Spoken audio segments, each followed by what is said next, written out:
Welcome to the Board of Animal Health February quarterly meeting. Today we are at the University of Minnesota in St. Paul, and we haven't been here for a few years, so good to get back. We will start with introductions. I'm Erik Sawatzke, a turkey producer from West Central Minnesota. I'm Brandon Schaefer, a beef and pork producer from Goodhue, Minnesota. Alex Stady, beef producer and member of Shakopee Sioux community. Laura Molgaard, Dean, College of Veterinary Medicine. Brian Hoefs, Executive Director for Minnesota Board of Animal Health and Minnesota State Veterinarian. Heather D'Amico, Senior Vet for Farm Survey, Horse and Shipping Goat Programs for the Board of Animal Health. I'm Dan Cowan, Communication Specialist for the board. Andrew Gladitsch, Board of Animal Health, attorney. Shauna Medina, our Service Director of Government Relations for the Minnesota Department of Agriculture and the Minnesota Board of Animal Health. Erin Kreider, one of the communications specialists at the board. Paul Anderson, MDMA Small Animal Welfare Committee. I'm running at Hemant Naikare, Director of Minnesota Veterinary Diagnostic Lab in St. Paul and Wilmot. Michael Crusan, Communications Director at the board. Steve Kivisto, Senior Veterinarian Companion Animals at the board. Erik Jopp, Assistant Director at the board. Stacy Holzbauer, Minnesota Department of Health and State Public Health Veterinarian. Hey, Stephan Schaefbauer, Area Veterinarian in Charge for USDA APHIS Veterinary Services. Katie Cornille, Senior Vet for bovine disease programs, animal disease traceability, and livestock concentration points. Susan McClanahan, Minnesota Board of Animal Health District Veterinarian. I'm Jessica Fox. I'm a mixed animal practitioner in Southwest Minnesota. Steve Neal from Northfield. I'm a beef producer, member of the board. Peggy Ann Hawkins, I'm a livestock veterinarian specializing in pigs and pork production in Northfield, Minnesota. We'll go with that. Sure. My Walker, Compliance Officer. In Minnesota, animal health technician at USDA. Nikki Neeser, the Director of Dairy and Meat Inspection at the Minnesota Department of Agriculture. Great. Thank you, everybody. Is there a motion to approve our December meeting minutes?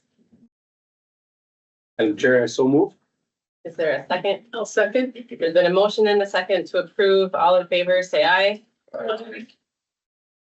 Opposed, same sign. Didn't ask for discussion. Motion carries. Is there an approval for the agenda today? So moved. There's been a motion. Is there a second? I'll second that. There's been a second. Any discussion? All in favor, please say aye. Aye. Opposed, same sign. Motion carries. All right, looks like we are ready for our Board of Animal Health update from Brian.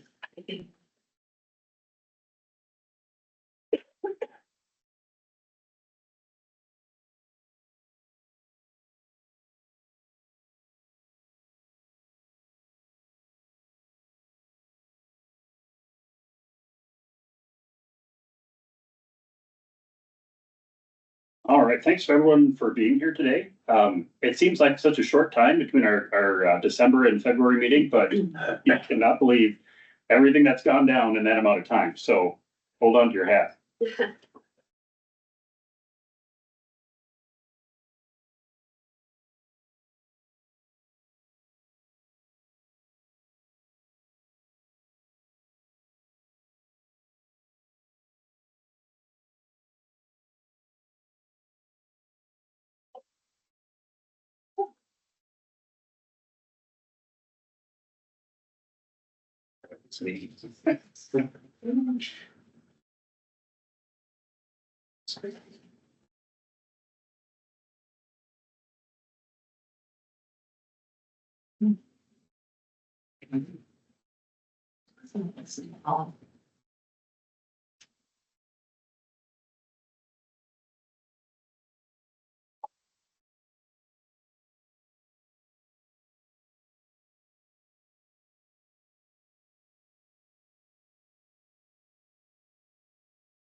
Ooh, there we go.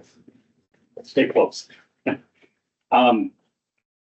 Just a few updates on kind of our ongoing diseases that we keep monitoring. Rabies continues to be in an uptick this year over the winter, kind of continuing from last year. I think we talked about this. The warmer winter last year probably led to better overwintering conditions for bats and skunks, the main reservoirs for rabies in the state. And that continues. Stacy, you probably know better than I do how many rabies cases we've had just in the last 2 months. I didn't mean to put you on the spot. Sorry. I guess my point is the rabies continues. We are seeing reports daily, sometimes domestic, sometimes wild species. Tularemia again, record of 27 cases last year in cats, and I think it was 1 case in dogs.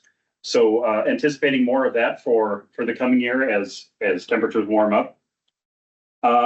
Kennels, we've had some discussion with Minnesota Vet Medical Association Small Animal Welfare Committee on proposed bill for changes to the language on how we govern some of our kennels, shelters, rescue groups, that sort of thing. I think Dr. Kivisto is going to touch on that a little bit later.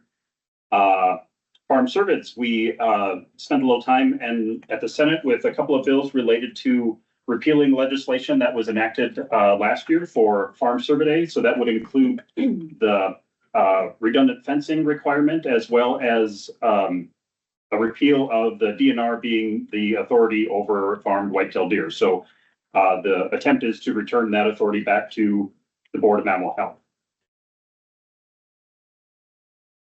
A couple more odds and ends. Horse Protection Act was released, a new regulation in horse shows requiring, or let me reframe that. It's a new regulation to have more oversight of horse shows, specifically soring in horses. So soring is referring to doing things to actually make the horse soar to make them more animated. This is really common in Tennessee Walkers and saddlebreds. Breeds that we don't have a lot of in the state. Saddlebreds actually are somewhat represented in Minnesota, but more of an issue in like Tennessee, Kentucky. Those states have more of that population. However, this new regulation does have some potential effects on even our local shows. So there's some language in there that makes the regulations a little more broad, and we've received a lot of questions about, a lot of inquiries. Both myself and Commissioner Peterson at the Department of Ag related to this. So we're keeping eyes on that. I don't think it's something probably that will affect Minnesota, but there are some provisions in there that raise an eyebrow. So one of their FAQ documents even mentioned fly spray. Is fly spray going to be outlawed at shows? And I thought, well, that's a ridiculous question, but the response was potentially. So soaring is anything that causes the horse to flinch a little bit more and be more animated with their gait. And the suggestion was that fly spray can be caustic in some situations. If there's been some scratching on the skin and then fly spray applied, that could be enough to be caustic and considered a soaring agent. So we're keeping close tabs on that. This is a USDA regulation, USDA animal care. So this isn't something that's covered for APHIS partners. This is a different agency within USDA. Again, I really don't think it's something that is going to be applied widely in Minnesota. This is something that's probably more for those states like Tennessee and Kentucky. But again, we're keeping tabs on that. African swine fever, we don't suspect that is going away worldwide anytime soon. So we continue monitoring and preparing for an incursion. So monitoring feral swine sightings is our biggest initiative here in Minnesota, active initiative, I should say. We continue to get some reports of loose pigs. Usually they're loose domestic pigs. I would say 90% of them are pot-bellied pigs that either got out or owners decided they no longer wanted to care for them. But we do have the occasional game camera footage that looks like a pretty nasty Eurasian wild boar showing up north. We saw this about this time last year, right, Eric? So we're seeing more pictures circulating again from this winter. Again, your game cams, people are hunting and checking their cameras. So that's a DNR initiative. So DNR takes over the investigation. They refer to the Board of Animal Health to see if there's any domestics in the area that we could maybe contact the owners. But for now, that is the DNR taking on oversight of that. Additionally, we've done more edits and updates to our African swine fever response plan here in Minnesota. So that is continuing to be worked on to make sure that we have the latest and greatest information there and are prepared to move if needed. New World screwworm is something I did not know I was going to be talking about. This was detected in Mexico recently. So New World screwworm hasn't been in the United States since I believe the 60s and primarily in the southern states. But due to some cattle smuggling operations in South and Central America, it was detected in Mexico. A concern because Mexico is one step closer to the US. There's a lot of effort on the USDA side to prevent this from moving any further north. What's the big concern about screwworm is it's a different type of maggot. So if you consider the maggots that we normally see in wounds, they kind of feed on the dead tissue. Screwworms feed on living tissue, so they infect anything and everything, and are pretty devastating. So, with this discovery, the USDA has enhanced their mitigation measures. I'm kind of a reproduction geek, so the neat thing about this is screwworm flies mate once, and the way they control these is releasing sterile male flies. So there's facilities down in Panama that are set up to do this, and they've been releasing these flies. And USDA is actually helping fund more laboratories to create more sterile flies to release to, again, keep the flies at bay. I don't think this would be a condition that's actually a major concern in Minnesota per se. These flies aren't going to survive our winters, but anything that happens in the US happens to all of us. So if we have an incursion in any of our states, it makes the US a target for screwworm restrictions. Things that we do watch for here in Minnesota are imports of other animals. So Dr. Kivisto has been watching, and his staff have been monitoring any imports from Mexico, making sure that dogs and cats are thoroughly vetted before they come in, making sure they're specifically looking for screwworm infections, and also implementing some deworming procedures to make sure that they can get rid of those screwworms if they are present. Next one I did not intend to be talking about is foot and mouth disease. We had a detection of foot and mouth disease earlier in January in Germany. So that virus hadn't been in Germany. I think I read 37 years was the last time it was detected. This is the virus that scares me more than any of the other viruses we deal with, just because of the widespread implications. So this virus affects multiple species. Any cloven-hooved species is susceptible to foot and mouth disease. So the detection in Germany actually was in water buffalo. So it was a small family hobby farm that had, I think it was 14 water buffalo. 3 of them died. The rest were euthanized, but no indication of how the virus got into that herd, which is, again, the scary part. How did it get there? They've implemented all of the mitigation measures. There's control areas, depopulation that have occurred around that facility. They've watched very closely what's coming and going from Germany. A lot of countries have quarantined and destroyed calves that have moved from Germany into other European countries. This one bothered me a little bit because we didn't get a lot of information initially on this virus. There was kind of a headline about it, and that was it. And I don't know if it was the timing with the change in administration at the federal level, and there were just other things locally that were more important. We didn't see a lot about it, but eventually we did get some more guidance on restrictions of animal movement out of Germany. So another thing, Dr. Kivisto and his team watches to make sure we are keeping tabs on what species might be coming from those countries to make sure we aren't bringing anything this way. NBMA annual conference was last week. We had a lot of activity, a lot of meetings there. Dr. Kivisto, I keep pointing at you, showed up, had meetings and presentations there, so I appreciate that. Just a reminder, Minnesota Pork Congress starts next week, I believe. Is that right, Brandon? Tuesday. Yeah, down in Mankato, we've got another roundtable discussion with our colleagues in Canada. We do this every year, so Erik and I will be traveling down there for that to discuss again African swine fever and what we do as training partners with Canada to ensure that we are not moving it back and forth, and what we do if one country has the virus, can we set up some kind of regionalization to allow trade to continue. All right, what keeps us busy? So these are the big three that you've heard me talk about for about a year now. These are what keep our staff overworked and underappreciated, I think. So high-path avian influenza, H5N1 in livestock, and avian metapneumovirus. Just a reminder about the difference between H5N1 and high-path avian influenza. H5N1 is the virus that causes bird flu or high-path avian influenza. We determined in Minnesota it makes more sense to kind of call them different things so we know what we're talking about. High-path avian influenza refers to the virus when it's in birds, and then when we're talking about other species, H5N1. In particular, we're talking about dairy cattle. That being said, H5N1 is found in a lot of species. So this is just a heat map to kind of show the different species that have had detections. Anything from opossum, skunk, I think we had some marine animals. Yeah. Weasel families are really, really prone to this. We even had a black bear last year in Minnesota that tested positive. Suspicion on these is a lot of times they're feeding on carrion. So some of these species are just susceptible to the virus. Others are feeding on dead carcasses, and that's how they're contracting the virus.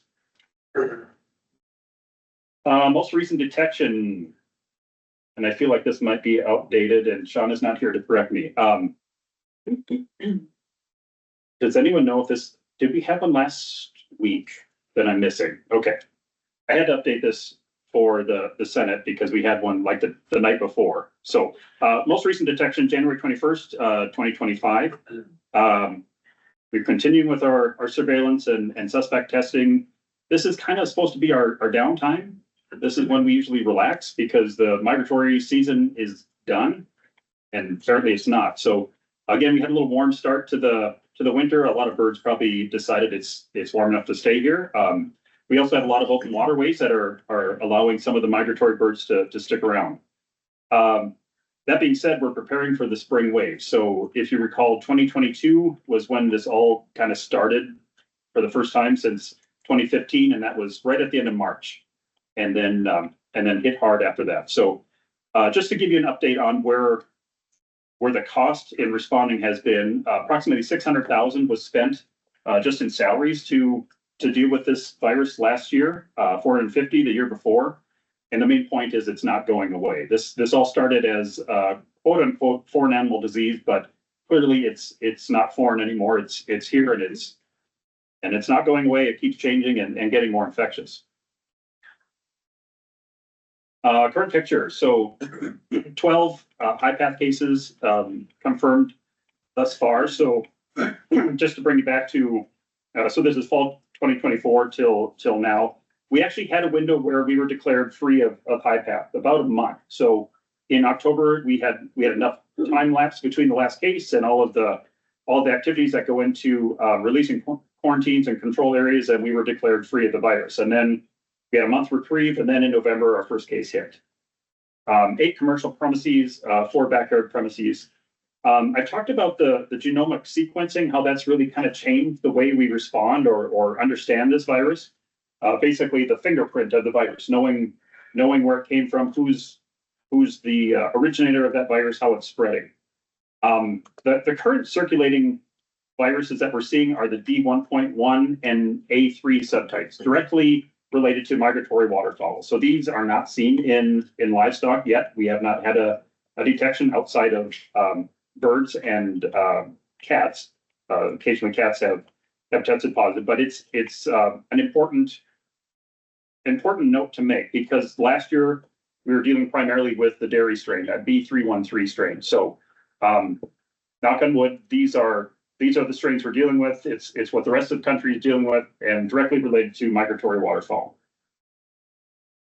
I have a note there about new biosecurity audit requirements for indemnity considerations. I'm going to leave that for Shauna to talk about in her section, but some changes in how indemnity is being paid or being considered.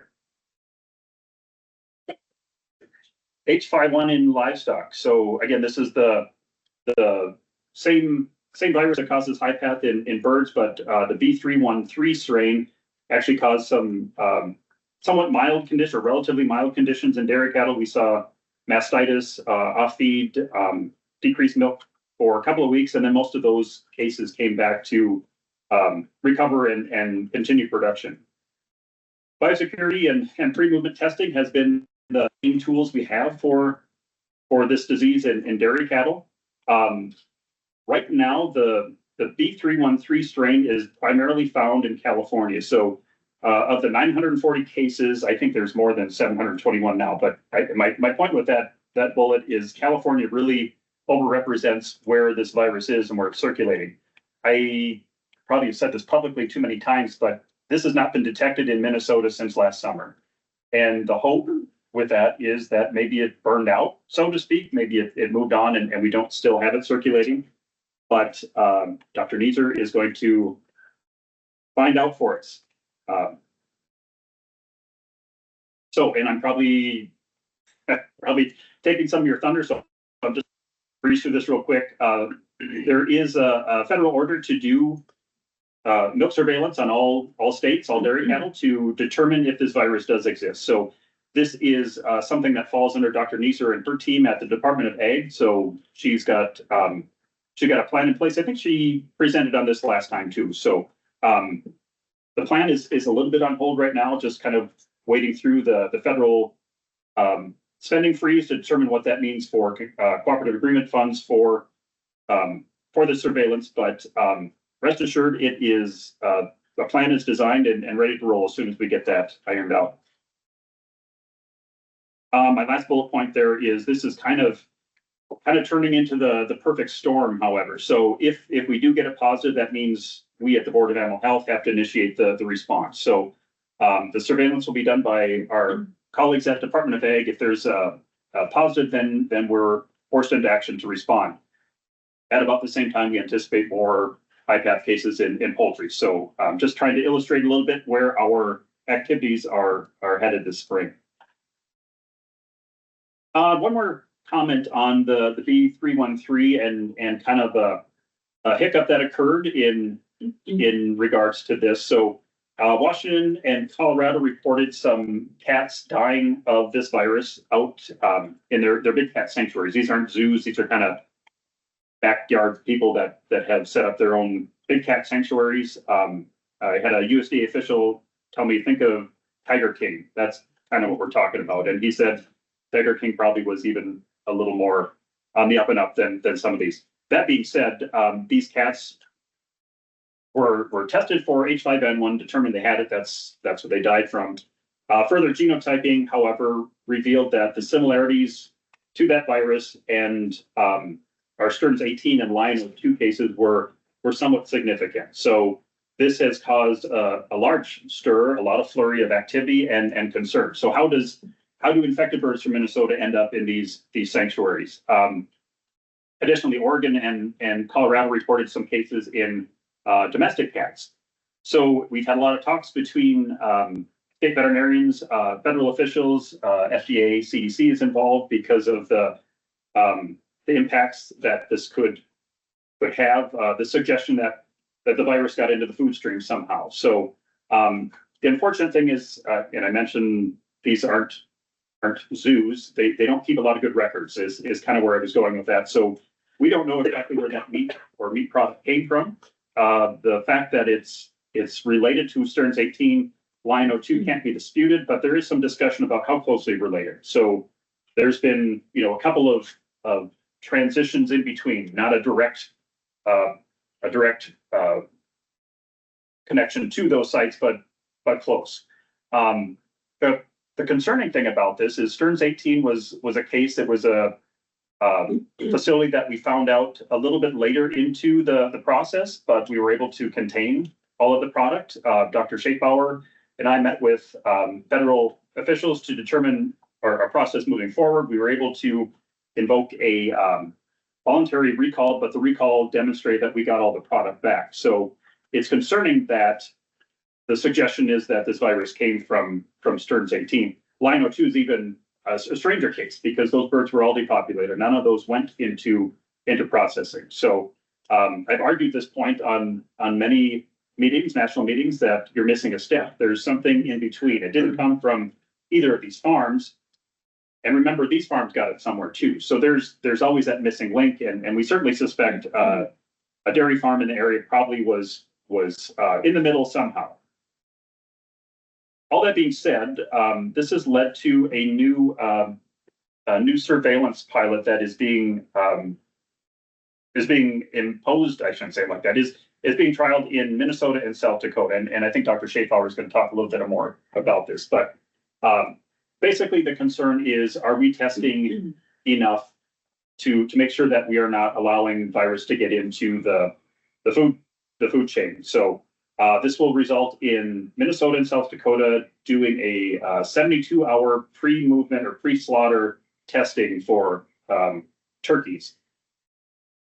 Officially, they told me it's because Minnesota and South Dakota have been overrepresented in cases. South Dakota in particular in the number of repeat cases. Minnesota in the amount of indemnity that's been paid out. But it's also related to this big cat connection. Oh, another comment I wanted to make on that. So the Colorado and Oregon cases. So the Oregon case was related to a raw pet food diet. The Colorado case, the only connection they could find was the cat jumped on the table and ate some of the Thanksgiving turkey neck before it had been cooked. So instantly they were blaming us that we had sent this turkey out there. But I pointed out that the farm Stearns 18 was actually, and thanks to Erica for telling me this, Stearns 18 was a large tom facility, so none of those birds would go to table birds. So those were all destined for product and being cut out. So that was kind of a mic drop moment that I can thank Erica for giving that to me, because it did put a pause on the blame and probably stirred up more questions than answers. So, but I will leave the discussion about the pilot to Dr. Schaefbauer. Can I Yeah. ask you? I think Colorado has been doing bulk tank testing on their dairy farms already, right? They've already implemented that as a state. Yeah, they imposed that at the beginning when they got their first couple of cases, but their dairy industry is quite a bit smaller. And I think when they initiated, about 50% of their herd was infected. And I want to say they had like 100 dairy farms out there, and somewhere in the 50 range had been affected. So they decided as a state, they were just going to test everyone. So they went through basically kind of what we're doing, but they were able to kind of test out of it. So is it known the genotyping of, well, first I need to back up and ask, did they have any? Yes, you just said that 50% of their dairy cattle were positive, right? When they initially Yes, when started, they so it went up tested. from that, yeah. So, those positive farms, has it been looked at the genetic typing of that, H5N1 compared to what is in what was found in the big cat sanctuaries? Is it the same genotype or no? It's a B313, but it was not closely related. It was, the Minnesota strain is more closely related than anything else. Than what was in Colorado? Yeah. Okay, thank you. I like where you're going now. Yeah, sorry, that was a component, and maybe you said it and I missed it, but that's a component that I don't think that I've heard yet. Yeah, no, it genomically was most closely related to Minnesota. No, Other okay. questions I had though is, so these big cat sanctuaries, what else were they feeding? Could there be a cull cow that originated from Minnesota that would have never been tested? Sure. Would have gone through processing and couldn't have the virus. Cats are so susceptible. It does not take much virus for them to succumb to this. They end up being kind of the canaries in the coal mine on some of our dairy farms. That was just reported. Cats are just dropping because they're showing signs of the virus before anything else. And so you and I, one more comment. You and I have talked about that cats are susceptible to it and that they really are the canary in the coal mine. But why elsewhere is that not being talked about? How cats are so susceptible to this? I'm not sure how to answer that. I think it is being, Is it being talked about? yeah, Okay. at the national level, I hear comments about that. We initially were testing cats, anyone who had a cat. So actually we worked with the Department of Health. Any rabies suspect cats, if they tested negative for rabies, the follow-up was testing for H5N1. And we did get some positives on that, but then eventually what do you do with that information is kind of the rest of it. So we were getting stray cats that didn't have, a specific area they belonged. And so we didn't know where to go beyond that. So they're testing positive for it. And we know it's in the area, but that's as much as we can do with the information. But it is being discussed. So we saw this in other states, Michigan, I think Ohio reported it, Texas for sure reported it. But it's now kind of more incidental, I guess, in most people's mind. Thank you. Avian metapneumovirus, real quickly, had not stopped in Minnesota. Just a refresher, we had 871 AMPV positive reported cases. This is under-reporting because producers have just determined that if a case isn't high path, it's likely avian metapneumovirus. So this is a virus, a disease that's the great mimicker, the great magnifier. It looks a lot like high path. It also accentuates other kind of run-of-the-mill diseases that our poultry industry deals with. Unfortunately, there's not a lot of support to manage this virus. I think it was early 2000s, we had a different strain of this virus that we were able to vaccinate our way out of. The strains that are circulating now aren't the same strains. The vaccine doesn't work to address that. So we are trying to get a new vaccine in. The problem is there's some great vaccine out there in Europe. Some of our European partners have developed modified live vaccine that works for this disease, but there's restrictions on moving live biologics into the country. So it's been a tedious road to get that approved. I'm happy to say that it is approved. Import of this vaccine has been approved by Center for Veterinary Biologics. I think that's who approved. Anyway, so it's in the country, but that's step one. And now we have to do research to make sure that there's no additional viruses or pathogens that have come along with that, depending on what country they came from. I've been very public that as soon as that is approved for distribution, Minnesota will approve vaccine to be imported. So Board of Animal Health has the authority to approve biologics for livestock production. And this is one that we are waiting on. Actually, Shauna has received a handful of requests already. We've approved them, but it's still a waiting game. Last I heard, we're anticipating probably summer before the vaccine actually shows up in Minnesota, and probably in limited doses, depending on what you're vaccinating for. So more to come on that, but we're optimistic that we can get another tool to combat avian metapneumovirus. And that's kind of what I just brought up. Couple more slides and I'll be done, Aaron. Sorry. Response fatigue. I just want to talk again about where we're at. 3 consecutive years coming up in March of high path response. Last year, the board staff worked almost 9,000 hours on the response. A little over 1,000 of that was overtime, and this doesn't include any response to the dairy activity or Shauna and her team working with the AMPB, or the rest of the work that is supposed to be getting done on the side. So the other point I want to make there is this is deeply personal for veterinarians, and actually I don't want to not mention the producers as well. And Erik and I talked about this a little bit before the meeting. This is not what we signed up to do when we became veterinarians, when we became livestock producers. We want to see our animals and our patients thrive and survive, and this is fatiguing mentally and emotionally. One more comment, and these are some things that I brought up to the Senate Ag Committee just discussing funding. So 20% of our board funding comes from federal funds. I've already alluded to there's kind of a question on what the spending freeze the new administration has put out there will do to our budget and our needs.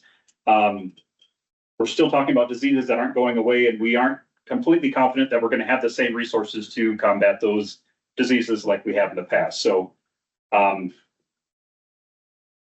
that's, I guess, the point I'm trying to make with that slide is we're entering uncertain times. We're asking the legislature to better fund our agency, considering what we've been tasked to do and what we've been able to do, but also to, in some respects, offer some relief to our federal partners who have gone above and beyond to be part of our response, but maybe shackled a little bit in the future, depending on where the new administration goes and determines what agency involvement will look like. So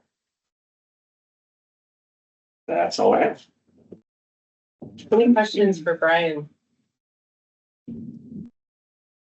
Brian, to answer your question, 4 positives, 3 no test, but 17 unsatisfactory specimens. So we treat all of those as positive for rabies. So lots of follow-up. Yeah, and this would be our slow time for rabies typically as well. So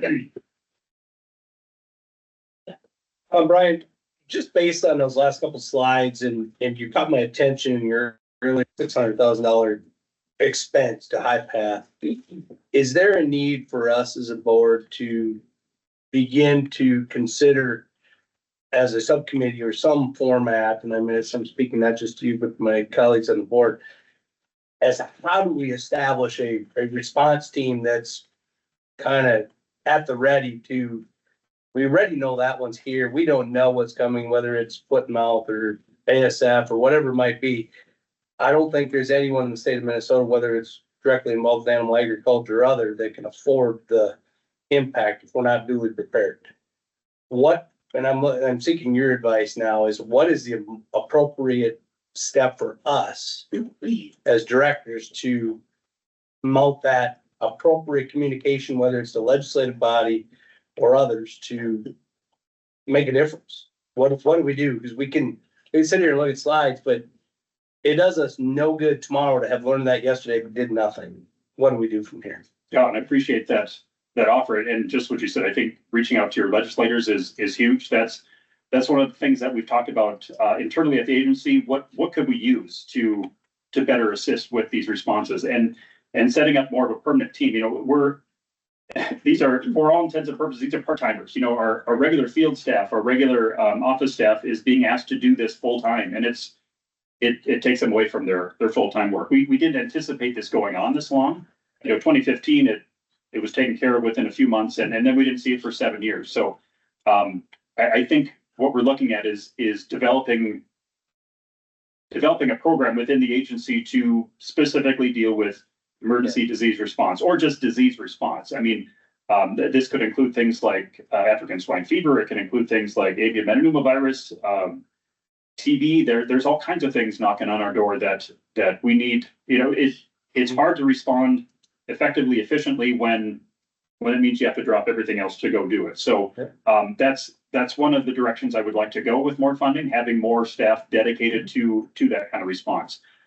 As far as what board members can do, yeah, talk to legislators and get a bug in their ear that this is what we need, and it'll resonate, because that's what I've been talking to them about on at hearings. So I'm getting very favorable responses. Everyone says that you're very important. You're going above and beyond, and you're underappreciated. We need to do something about that. So I've been hearing that for 2 years now. Right. Well, I guess that's kind of my point is, yeah, I'm much more of a believer of let's prevent rather than respond, whether it's biosecurity measures for the dairy industry to better understand how to prevent, or whatever those things might be that we maybe aren't able to communicate because just lack of human capital to respond, or formulate processes. And I think I'm speaking again to my colleagues now is, you know, it probably behooves us as a body to get proactive on our part to do what we're called to do as a set of directors. Can I add to that a little bit? Would it be possible to have our communications team give us some talking points so that we're all saying the same thing to the legislature? And you know how we need to word this, because we just say a disease response team. That's who you are anyway. You are the disease response team. But how do we get that message across more? Oh, absolutely. I think Michael and team would be happy. Happy to get Well, that and, to you. and I'll just interject too that, you know, as an example, I mean, I belong to the Minnesota Turkey Growers Association. And I would hope that some of our board directors belong to other commodity organizations too. And, so I think it would be favorable to, connect with our commodity associations because they all have a day at the Capitol. You know, and can that be included in their messaging as well? So something to think about as well. As well as Farm Bureau and Farmers Union. Yes, yeah. I think just, you know, from someone who's also gone to the legislature many times to advocate on my own behalf or the behalf of the programs that I run, is that it's very helpful to have a very concrete idea in mind of what you want, instead of just being like, oh, well, we have all these emergencies that we're trying to respond to, whatever, like we need more money. It's like really hard to get someone to commit to that. But if we come with, and I think, speaking for agriculture here, that I think this is something we see a need for as well, like a coordinated team to respond to these diseases. You know, like, what does it look like? What are we asking for? Is it 7 staff that could be on this team all the time and they would do dairy biosecurity and poultry biosecurity and they would, you know, manage all of these things? But what really are the intended outcomes of that versus just like, oh, look, we have all this disease, we need to do something? Because I think that really does positively impact the outcomes of those conversations at the legislature. So who's really good at grant writing? But thank you for that comment. That's very accurate. That's a good comment. Any other comments or questions for Brian? Do you want to take a second, speaking of staffing, and talk about Dr. Wheeler and Dr. Voss? As far as. Oh, yeah. Before you do that, I was just curious, do we have numbers from the board that show like the amount of hours that we're putting into disease response versus hours that would be our normal work, to be able to provide for them so that they can see like, this is what we're taking away from the regular duties that we do? Yeah, Melissa can generate that from our payroll. So our time sheets, that's why we put the different codes in to identify what we're working with at those. But then put that in with. Yep, we can separate that out. And thanks, Michael, for reminding me, staffing changes. So, Dr. Wheeler resigned from the board. Her last day was, I think, January 6th, and she returned to, work at the USDA, glaring at Stephan because.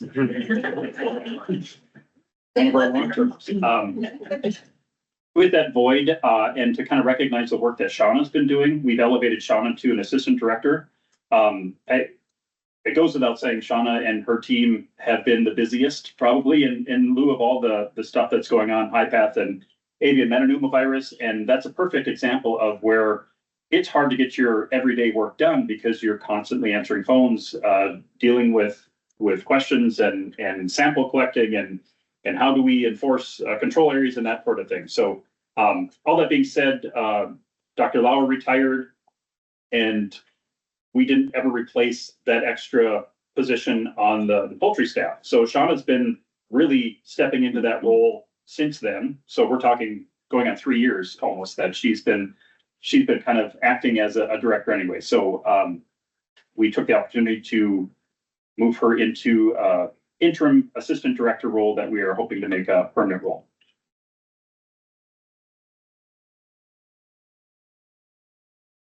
Anything else? See any? Thank you for your update. We are ready for a College of Vet Med update.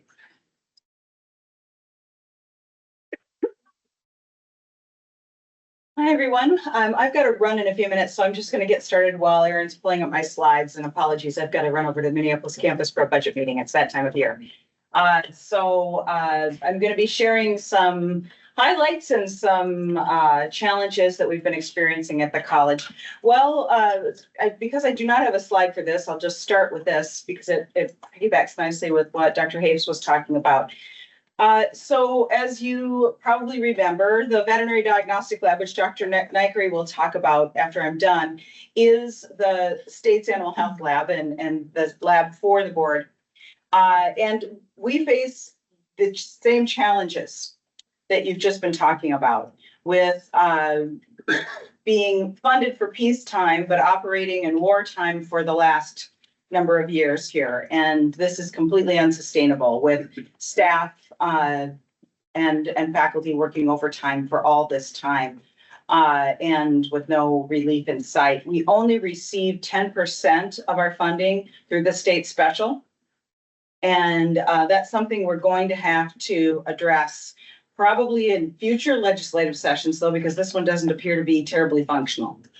So I just, while you're talking about the need for the board, you might want to throw in mention of the Veterinary Diagnostic Lab, because I think they really go hand in hand, and the board relies on the VDL to do the testing.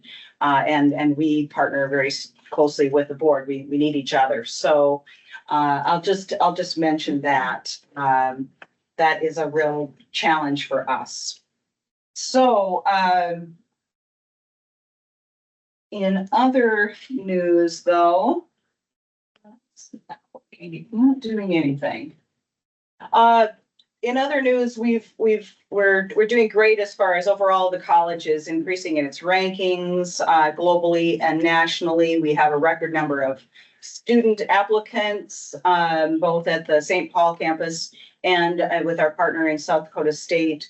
We still admit 105 students in St. Paul and 20 students in Brookings to graduate 125 students. We would love to increase that class size because we have, you know, huge number of qualified applicants that we're turning away, and a shortage of veterinarians, at least in certain sectors like rural practice. So, great, thank you. Yeah, well, let's see where I am here. We are undergoing a curriculum revision that will be in place within the next year or so. Our accreditor, the AVMA Council on Education, requires a curriculum review every 7 years. And so that is in part why we are doing that, but the profession continues to change and pedagogy changes. So this is an exciting time for us to continue to advance.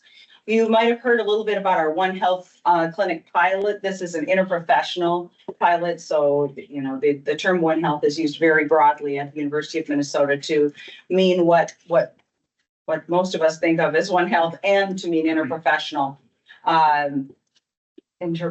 practice. So we are partnering with the medical school, and people are bringing in their pets for veterinary care, and they're seeking care for themselves from the medical students. And this is grant funded, philanthropic grant funded pilot.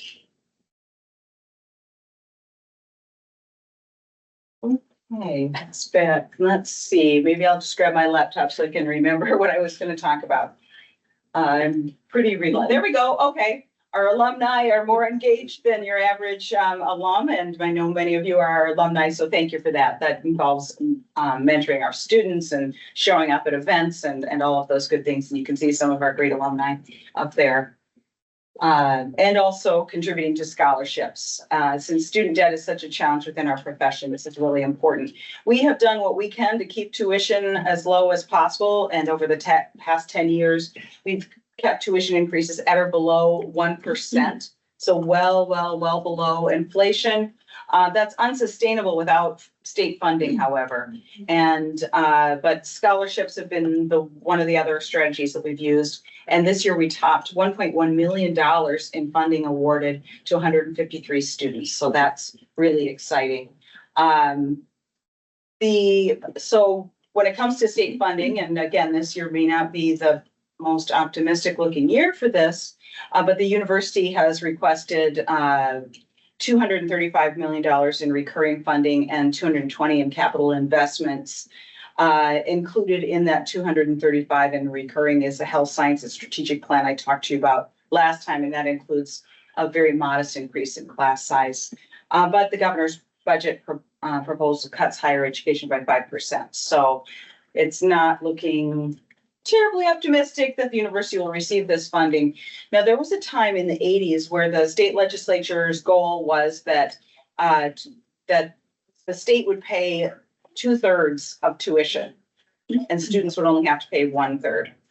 And we now have a state of affairs where the state pays 15% or less of tuition. And so that's why tuition is as high as it is. And again, we will not be able to keep those tuition increases as low as we have if university doesn't receive its request. And we are also looking at needing to make programmatic cuts without the investment that the university is requesting. The medical center is continuing to serve the state and region. And we've added back our dentistry service. That was really important to our referring veterinarians and clients. We've expanded our dermatology service and have made some other strategic changes. And then I will let Dr. Naikare talk about the Veterinary Diagnostic Laboratory. But are there any questions for me before I have to dash over to Minneapolis?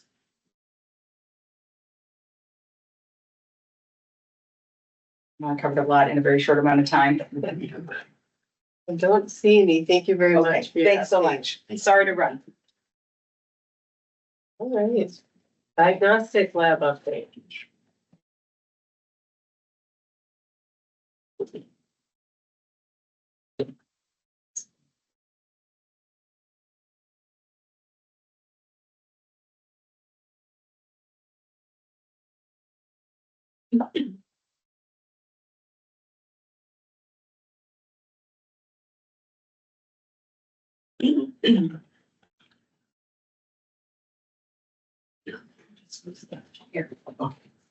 Thank you, Erin. Good morning, everyone. It's a very interesting morning. You know, like Brian mentioned, we started in December, and between December and now, a lot of things are happening. So these are interesting times, is what I would say. I didn't cover on budget or any of those aspects, but I also wanted to provide some thoughts on, you know, the discussion that Brandon, you brought up about how we can work together. I think a white paper would be really good if we can, you know, you asked Erik about grant writing. That's something which we do on a regular basis, but like our writing style is different versus what it can go to the legislatures. And so what, Nikki, you were talking about tangible numbers. I think we could provide that. We put together something for the VDL, and maybe I can share that with our group, but a coalition approach where, you know, field and our lab team and an extension, all of that piecemeal together, because, you know, one aspect is recurring funding and one aspect is when we have an outbreak. And the situation is the outbreak is becoming the new normal. And so, you know, we have a capacity of 5,000 tests at a given time, and we're only using 10% of that.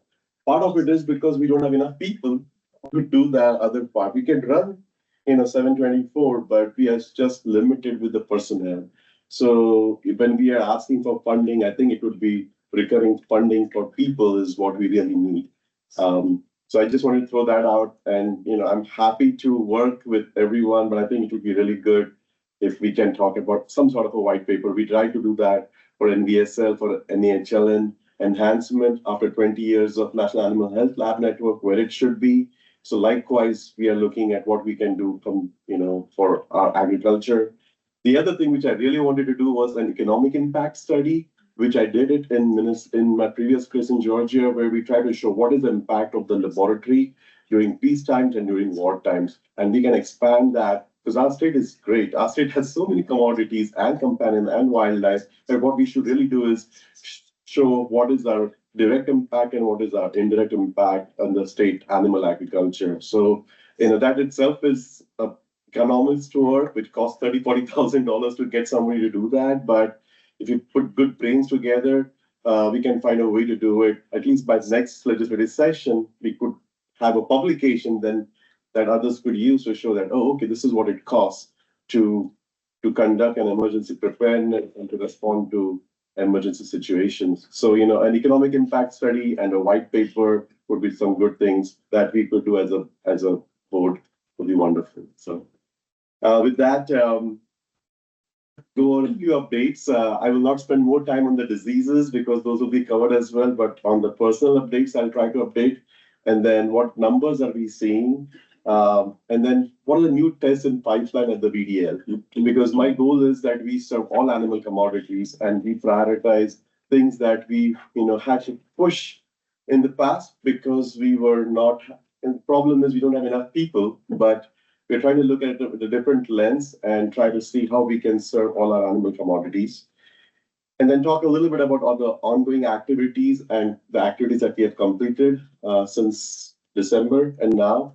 And then finally share some highlights of the NHL in 2024 fiscal year report that was shared with Nalin with us. So we are very happy that we finally have been able to add a half-time, part-time anatomic pathologist, which will be a biopsy person. It's Dr. Megan Moore. She'll be joining on March 17, and that will help us, Dr. Steve, with our companion animal service, because we have so much of collateral damage that has happened. Because we don't have a person, then we don't able to do B and C things. So, we need to start filling strategically positions, because without companion animal, we are in the Twin City. This is the only one of the few veterinary diagnostic labs which is in the heart of a city, but we aren't really catering a lot on the companion animal side, which I feel has a huge potential for us. So we are looking forward to having Dr. Megan Moore join us, and then we add more services for our companion animal plans. We just had an interview for a poultry pathologist. Unfortunately, we had 2 finalists, but then we just had, one of the candidates withdrew last minute, and so we just interviewed. So there are discussions on the poultry pathologist. Hopefully by the next meeting, I should share where we are on that, if we are able to move forward with that. And then the food animal diagnostician pathologist that position opened up in July of this year, of 2024. So it's been already 7 months. And so we've got some nice candidates, promising candidates. We are doing the interviews in February. We have 3 people coming on site. We are trying to look for folks who can do swine and bovine and other tests as well. But primarily, since this is one position which has opened up and we have a retirement coming up in 6 months from now, so we are trying to use this particular interview. If we can get 2 good candidates, that would be really helpful. So targeting our cattle and our swine producers primarily for the food animal position. Influenza numbers, I just threw out some numbers over here, and this was educational for me, because when I look at poultry, we don't really look at what is chicken, what is a turkey numbers. So this really goes with, we are #1 turkey state because we do 3 times more turkey than we do chickens. I put 2 tables. The top one is the PCR testing numbers that have been done at the lab, and I'm comparing it from fiscal year 24 and fiscal year 25. And, we don't do only influenza for chickens, but we also do it for cattle, cats, dogs, and miscellaneous species as well. So it looks like, based on these numbers, although the fiscal year 25 is still 4 months away from completion, but we are seeing a drop in our chicken and turkey numbers of testing compared to what we did last year. And part of it, I think, is just, the problems that even metapneumo has caused and AI has caused. So I suspect that our population of birds has reduced with time, and that's why we are seeing fewer tests. On the other hand, on the bovine side, we have done a lot more tests. Like last year, we only did 131, and now we have done more than 4,500 tests already. But not all of these are from our state. A lot of these include actually testing that we are doing for research purpose for other states, which are trying to figure out how long this virus stays in the herd, and whether it's there in the blood, whether it's in the different tissues. So for mitigation strategies, these studies are being done, and our lab is supporting the testing. So the testing that we are not able to get for our chicken and turkeys, we are making up for it from the bovine side, because to me, we have the capacity. We need to do the testing, and that's what we are trying to do. So the PCR is the primary test that we have been doing, and on the ELISA side, if you look at it, we have been doing almost 60 to 65,000 tests in the last 2 fiscal years. So you add all the influenza testing since FY24 and FY25, we are close to if you add the two, it's close to 100,000 tests. And I think those numbers are big numbers that we could share with our legislatures if we have an opportunity to show what we are doing. This is a picture of, the NALN labs that have been approved to conduct AI testing. And when I say AI, for all different types of AI, but the map is, you can see it's pretty, all the 50 states are covered. This is showing that in the last 3 years, like since Feb 2022 till yesterday, there are more than 1,500 plots that have tested positive. And these are either commercial or backyard. And all of the NALN labs have been activated. There are at least 64 of the NALN labs, and all of them have been activated to do the testing. This is what is happening on the livestock side. On the livestock side, what I had was that there were 16 cases, 16 states, and close to 1,000 cases now. It's been like 956 cases have been tested. And so, the dark blue is California. So if they have had in the last 30 days a positive HPI case, that's why they are dark blue. And states that have lighter blue colors are the ones which have had IPAT in more than 30 days. So 16 states, 1/3 of the states have positive cases. This is something which was recently funded by LCCMR, our state awarded funding to enhance avian influenza testing in wildlife. And part of that testing will be done at the CVM, at the VDL, and some other aspects as well. But this will allow, to find out at the human-wildlife interface, what is the situation of influenza. And so that is for the next 2 years. With this funding has started already, and we're trying to help with the surveillance on the wildlife side. Okay, you covered on the avian metapneumovirus side, so I wouldn't go in details, but we have seen this is a disease for which I think it's underreported the numbers because there's no reimbursement for the testing, and so at times what happens is they get tested for avian influenza because that is covered by the board or covered by the NVSL, but for avian metapneumovirus, it is the producer who's paying for it.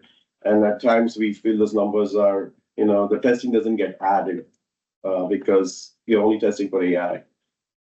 But we've done over 30,000 tests for PCRs for avian metapneumovirus, and PCR is 1/3 of that. ELISA is, almost 20,000. This virus has 3 subtypes, A, B, C, and we have the capability to test by antibodies and by PCR for avian metapneumovirus.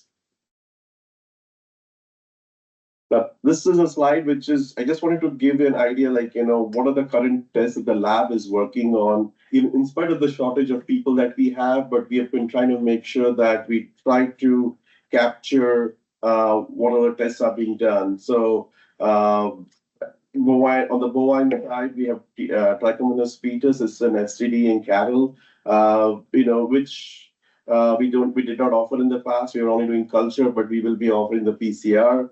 And then toxoplasmosis, Toxoplasma gondii real-time PCR. We are looking at chlamydia, Q fever. So these tests will help our small ruminants folks as well as will help our cattle folks. We are also doing some, when I'm talking about the next one is the influenza matrix. We just did a validation so that we can run 384 tests at one time on a plate. Right now we do 96 samples. So it's like quadrupling that. So, and this is, I feel very proud of because what we are doing might change what the USDA might consider this. We have submitted this as a request that they accept this, because if this happens, we are reducing the cost, by doing miniaturization by at least half. So instead of testing a sample in 25 microliters, we'll test it in 12 microliters. So that brings down, helps with supply chain, it reduces our supplies, and we can do more testing. So we've been working on that.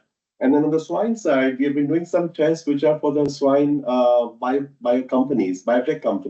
We have some of our clients who work in xenotransplantation, and they use swine as an animal model. And so our laboratory helps in, testing those swine models that they're negative for certain diseases. So we've been doing that. And then last I have a serology test for pregnancy, which is a huge, mixed responses. Like some people really feel like we should not be doing it, and some people feel like absolutely we want it. And I feel like our job as the VDL is to offer the test and make it available, and then serve our clientele, because there are farms at times which are in remote areas. The veterinarian may not be able to reach out there. Producers usually might be able to bleed the animal, or they might send us a milk sample. So we are working on offering a pregnancy test as well. Some of the activities completed and ongoing is a digester. This has been delayed for some more time, but the good news is on January 27th, our folks went to the company in Indianapolis and we did a factory acceptance test. So that is before the digester is shipped to the lab. Our folks got to touch, feel it, run it, and now it's in March. We are anticipating it next month to be installed. So that would be really a good thing for us to have a good carcass disposal facility on site. Our old one, I think, is more than 20 years old, and it needs to be replaced. Upcoming conferences, we were part of the NVMA annual conference. It was my first. I really enjoyed it to see 2,000 people over there, 1,600 vet techs, veterinarians, and our students. It's a great meeting. And so our VDL had a booth, and we will try to do that in the future as well. And then we will be there at the Minnesota Pork Congress in Mankato to find out what we should be doing. And our goal is to stay, in the forefront and not be a follower, but be the leader, whether it is swine or bovine testing. So always open to ideas over there. These are future activities. These are pending federal releasing the pause and saying go for it, because the high-path dairy cattle research project, which our college is working on, there are like more than 6 different projects that are related. It was almost, Dr. Hayes and Dr. Stephan, you guys pushed for it, and now I think it is almost there. If the funding is approved, we can continue doing that work. Same thing with the state milk surveillance plan with a temporary pause there, but hopefully, if everything goes well, we could support the surveillance by February 2025. And then I put over here a third bullet, try to find fellowships. So the Association of Public Health Laboratories and CDC has approved our laboratory to be one of the public health labs. So besides our MDH lab and our Department of Ag lab, the VDL will also be part of the of the APHL system. They approved the application, and this gives me an opportunity to get even more than 6 people to be fellows over here, so we can help train them and perhaps recruit them, because the funding will come from APHL CDC, and we could have someone for at least 2 years, and that will help us with the succession planning. So we are trying our best not to just rely on our state support or Fed support, but just diversifying wherever we can get funding from. And that will allow us to work with our other partners as well. Finally, I'm very excited that USDA had approved a conference for a 2-day that we would like to host, acronymed as a HEAD Symposium, which is Animal Health Excellence through Advanced Diagnostics, which we would like to host in the Twin Cities. And this will be where we try to bring together the regulatory side, the industry, organizations, and academia together to cover the challenges that we are seeing and what are the potential solutions that will come from the academia side or from startups. So this will be like a day and a half, 2-day symposium, July 14th or 15th, funded through the Diseases of Agricultural Animals. We still have to submit the letter of intent was approved, the proposal has to be submitted, but they have given a green signal prior to the federal order changes that we've seen. And last, a few slides on NAHLN report. This is the highlights. So we are one of the 64 labs in the state. Our lab in St. Paul is a level 1 lab, and our lab in Wilmer is considered as a branch lab. So, between these 65 labs in the country, there are 36 labs that are level 1 labs, including 12 branch labs, and there are 24 level 2 labs. And as the designations, like from level 1 to 2 to 3 increases, the funding decreases. So at one time, the federal funding for a level 1 lab was close to $400,000 per year to do that, which is now $250,000. Because more and more labs are becoming level 1 labs. And so we almost lost $150,000. Plus we have 2 labs, and our Wilmer lab is doing a lot more than many of the level 1 labs are doing, the number of tests that we run. But unfortunately, the funding in the federal bucket is very limited. But that's where we are. So anything we can do to add to the Farm Bill funding will really be helpful for us. And this money helps us, to implement good quality management system. Our labs are actually to the first column that you see are all the different diseases, the regulatory diseases, for which you can see total the 65 labs network, how many tests were done. For example, African swine fever, NAHL-white in the 60 plus labs, about 22,000 tests were done. And in our lab, we did 1,500 tests. So these are like active surveillance, passive surveillance all together. So this kind of shows what the VDL is contributing to protect from foreign animal disease threats and emerging outbreaks. ASF, CSF, foot and mouth disease. I was intrigued with the AI wild bird surveillance and the AI testing. So we've done close to 15,000 tests for those, and the list goes on. We are also now doing CWD IHC in-house, chronic wasting disease, which for some time we were doing and it was discontinued, but we are back, so we can help with our surveyed population with this testing. And being a member of the NALN, we participate in drills and exercises. That includes, whatever FAD investigations or capacity building exercises and drills. And finally, the funding that we get from NALN is just, close to $350,000, of which $250,000 is coming from recurring non-competitive funding, and some of the other funding is coming for LIMS upgrade and some of our planned maintenance of lab equipment. So that's all I wanted to cover. Thank you. And if you have any questions, let me know. I'm sorry I went over time, but there's a lot going on. So thank you. Any questions? Go ahead. Dr. Naikare, can you remind me, when the digester is installed, how long will it be offline? Like how long?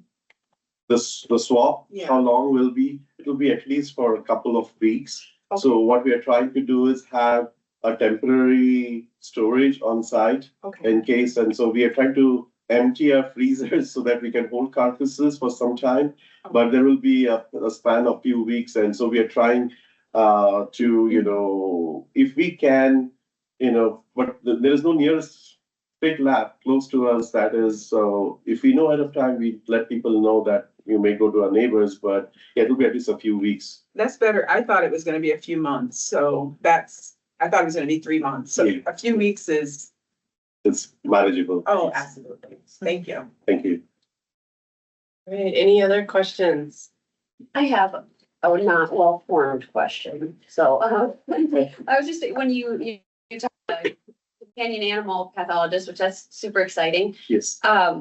Before MVMA, there used to be a workshop. I don't know if there still is, but I went to it one year and it was just about kind of how to detect if there was maybe like even like animal abuse happening, and then like how that related to domestic violence, those kind of things.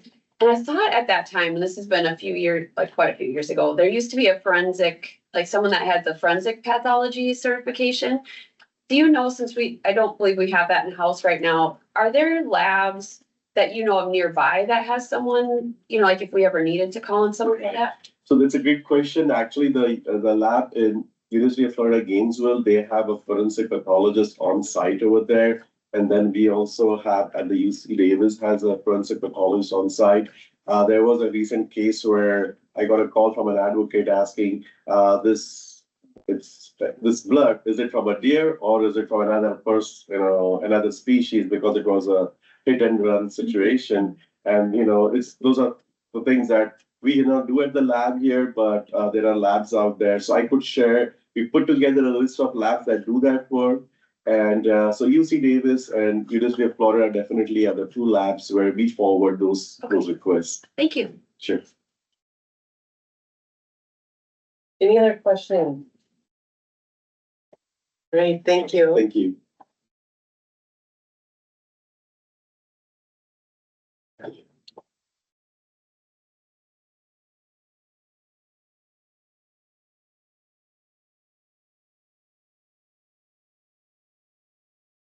Good morning, everyone. I'm Medina. Again, I serve as a Director of Government Relations for the Department of Ag and the Board of Animal Health. So I have just a quick legislative update. So session started on Tuesday, January 14th. So we're already into week 3, which seems like it's going very fast. Reminder in the House, this past election, the House was elected to a tie. So there were 67 GOP and 67 DFLers elected.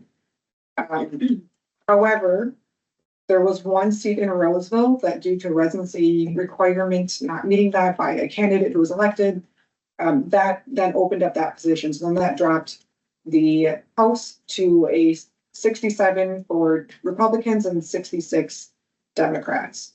So there's also the case with Rep. Tapke over in Shakopee where there were 20 votes that went missing and he won by 14 votes. So that one was decided by a judge, though, that he did win his election, and so he should be seated. He was sworn in, but there's just some political going on with that, I would say. So when we started session, the Republicans came to session. So if you probably noticed, the DFL is not attending the House floor session. So the Republicans came and they started session, but there was a lawsuit, and the Supreme Court determined that 68 votes needed for quorum. So currently the House is unorganized at the moment. So they're not meeting. There's no official happenings until they are organized with 68 there in quorum. So that means that they need the DFL to come in and participate in order to get quorum to start session. So that seat in Roseville, we expect that election to be in mid-March. I don't think it's been called yet. The governor will call that. So we need to see when that happens. So they're still, it's just a very weird situation. I would say one I've never experienced and one we're kind of working through. So that's in the House. In the Senate, there was a 1-seat majority for the Democrats in the Senate. And then just a couple weeks ago, Senator Kerry Giesecke died, which then brought the Senate to a tie. So with this tie, they decided to have a power sharing agreement. So they shared power for the first 3 weeks of session. That meant they had co-chairs and they share the gavels in committees. So Senate's still moving, they're getting things done. So their power sharing agreement will probably end this week when Doran Clark, that was elected to chair to Senator Giesecke's position, when he is seated. So we're expecting this week for him to take that seat, and then the DFL will go back to a majority, and then they will take back they did yesterday, I think, in committee, they are on the floor. We'll remove the power sharing agreement. So it'll be a DFL majority for all the committees going forward. So the DFL is meeting and passing bills. They have already introduced, where's my number? 986 bills just in the Senate, and we are in week 3. So I would say expect quite a few bills yet to come. So this session, as a reminder, is a budget session. That means that we need to do our budget for the next 2 years. So that's fiscal year 26 and 27, and then also possibly into the tails, which is fiscal year 28, 29. So if I remember, there's a $5 million deficit into the tails, which means there's not a ton of funding available for this biennium or the next. But we need to have this budget passed in order to keep the government in operation. If we don't go to a special session, which hopefully we won't, we need to finish by May 19th, but we'll just see how that goes. So again, the budget, the governor's budget recommendations came out, I think January 15th or 16th. For the board, we did receive an operating adjustment. It is $121,000 in fiscal year 26 and $246,000 in fiscal year 27 and ongoing. So that is not enough to really get us to, I would say, our capacity, kind of what we need, but it's definitely a good start. Also, it's just a recommendation. This doesn't mean that it's a done deal. It doesn't mean it's going to for sure be in the final bill. This is just from the governor, his recommendation. The Department of Ag also received a small operating adjustment increase, but that was all received for additional funding at the department. And then it's probably gonna be a bonding year as well. They did not finish bonding last year. They missed the deadline by about 10 seconds at the end of the session, so we expect there to be bonding.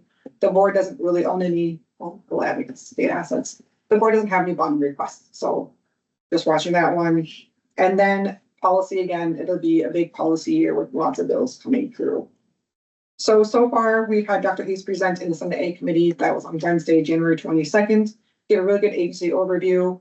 It was kind of fun to see those senators not really realize just the breadth of the board and just all the things we're working on. I think we're very impressed with just how much we do with such a small group of people, such a very small budget. Again, we're about $6.5 million per year is the board's budget, and that's mostly general funding and then some of the federal funding. So this year also in Senate Ag, it is the Senate Ag, Veterans, Broadband and Rural Development.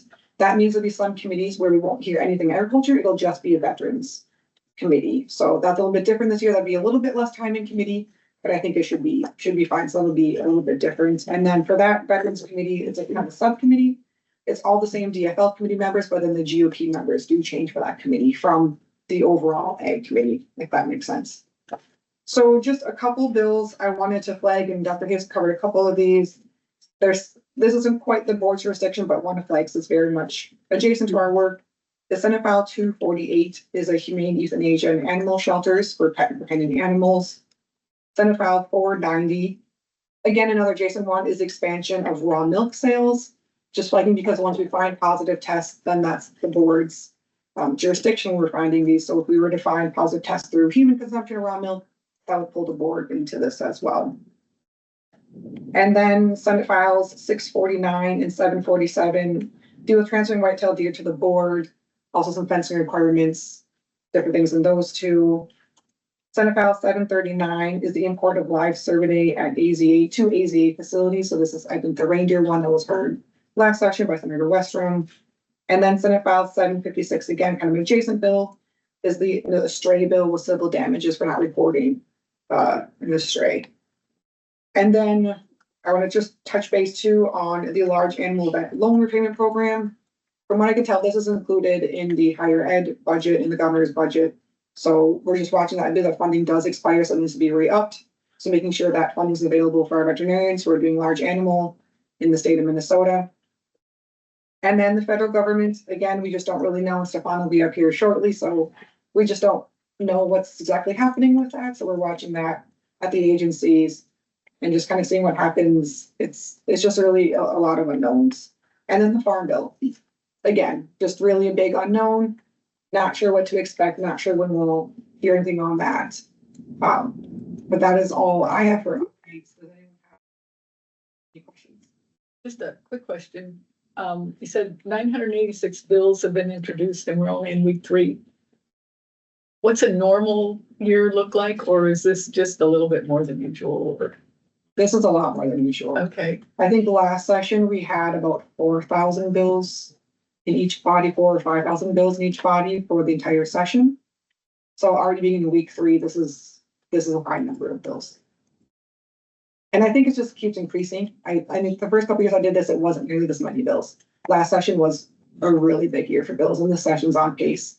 And so now with the House being unorganized as well, we expect to then be just an onslaught of bills.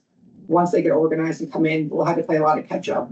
So I expect there to be a lot of bills coming because they're still drafting bills right now. They just can't be introduced. But the Senate companions can be introduced as well.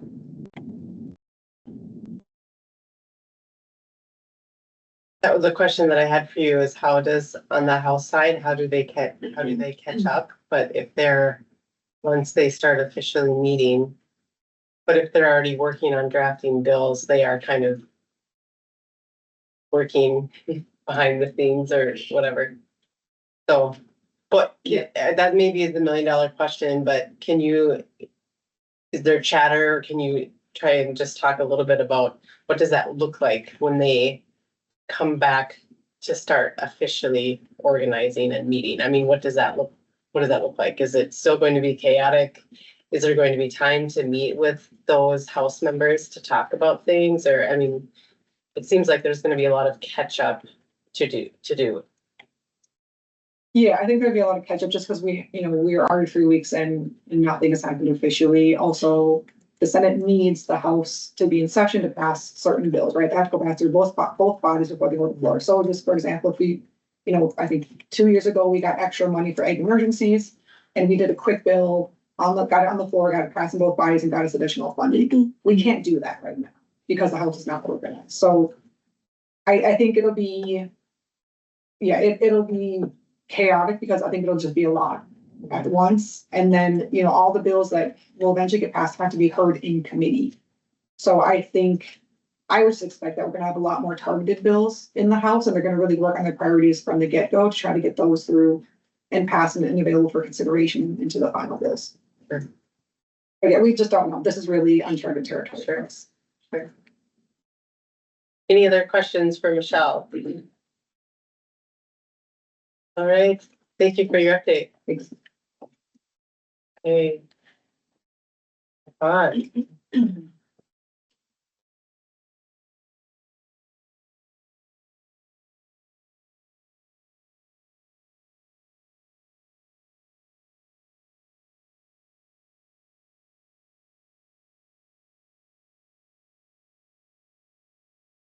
I feel a little remiss that I don't have anything to say about Dr. Kivisto in my slide set. Thank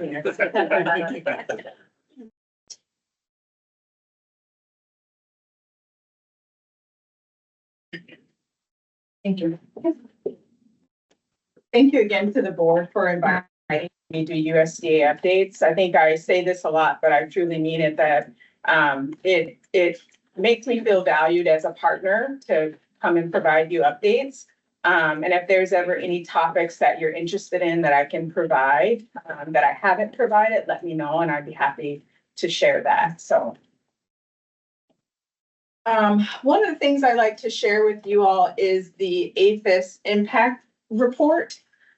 We put this out every year and I just think to me, it's interesting because it really shows the impact, right?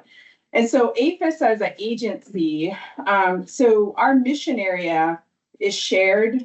And so our mission area is marketing and regulatory programs. And APHIS specifically has over 8,000 employees. We have 6 program units, one of which is veterinary services.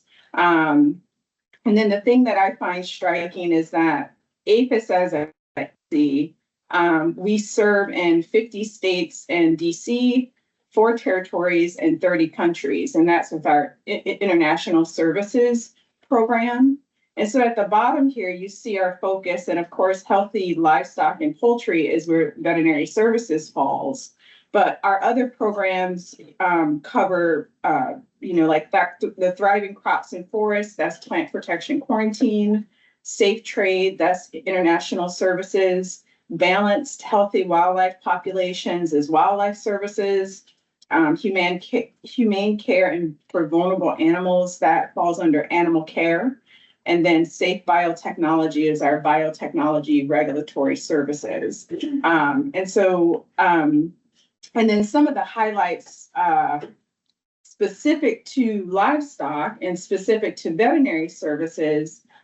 This year, we did over 40,000 samples for African swine fever and classical swine fever, and over 2,000 foreign animal disease investigations, of which a little over 1,000 were vesicular and 274 were poultry diseases. And I put this one up here. All of the ones that I listed, either our combined Board of Animal Health and USDA team, in those numbers, our team is represented. Our diagnostic lab is represented. And so for me, that's important that, that we know that the work that we do is feeding into this mission. The next one, endorsing over 300,000 health certificates to facilitate safe animal and animal product exports. And then approving over 1,000 facilities to export U.S. animal products. And once again, that particular one, we have all of our field VMOs for USDA in Minnesota do export facility inspections. It's one of the only things I think we only do, right? We share all our work in Minnesota. And it's one of the areas that only a federal VMO can do. But again, it's contributing to this bigger part of our mission. And then lastly, again, all in this room play a part in addressing highly pathogenic avian influenza. And so our impact is so great in Minnesota, and I'm grateful to be a part of this team. So I just wanted to point that out, because as I read that report, I saw myself, I saw you all, I saw our team, and I was really proud. So the next one up, Dr. Hoefs stole most of the thunder from this, but no, he did a great job explaining kind of the background. And I will say too, that I would not have known about this pilot had not it been for Dr. Hoefs. And so I think that's where that benefit of having, a good relationship, good communication. He called me and asked me about the pilot. First, he tested me to see if I knew about it and just didn't tell him. And then I told him I didn't know about it. And so he told me about it. But shortly after, they did a stakeholder announcement, which you could follow the QR code. And so he mentioned the background already. It was a genetic link in turkeys and raw pet food. And like he said, I agree with him that there's some links there that I feel aren't, a one-to-one, it may be correlation, but not causation. But this is information directly from the stakeholder announcement. So I'm sharing what has been shared to the public. I do want to point out, though, that I do think that the meat of this pilot is the trading partner confidence, because if there's any indication that infected poultry is getting into our food supply, although it's not a public health concern, we tell our trade partners with no doubts that doesn't happen in the U.S. And so I think this response is a way to say, okay, we're looking into it more. And so I think and maybe I shouldn't be inserting my own assumptions or opinions but that's where I do think that this pilot will speak to making sure our trade know that we're doing everything to make sure that doesn't happen. One thing I wanted to mention, so Dr. Hoefs mentioned this, the 72-hour pre-movement testing, and then the specifics for it is flocks over 500 birds outside of the control area are to collect PCR samples within 72 hours of slaughter. The mortality thresholds remain the same, and so if a poultry farm experiences high mortality, that they do immediate testing regardless of the time frame. And then the samples for this pilot are to go to our non-lab, and that testing would be covered by USDA. There was still some unknowns related to this pilot. One question was testing supplies. Would that be covered? And we're still waiting to hear. And then the start date for the pilot, we're waiting to hear. And there's a document that would go along with a little bit more details as to what's encompassed in the pilot. And I think once that document is released, we'll know more about expectations. And I wanted to put this in here too, because I just thought it was something that both the board should know and our stakeholders. So APHIS, we adjusted our user fees. It was effective January 10th, our new user fee amounts. And so we have user fees that are related to diagnostic services, pet travel fees, and also that import-export work that I mentioned our VMOs do. When they do that work, that's covered by user fees. These facilities are paying for those inspections.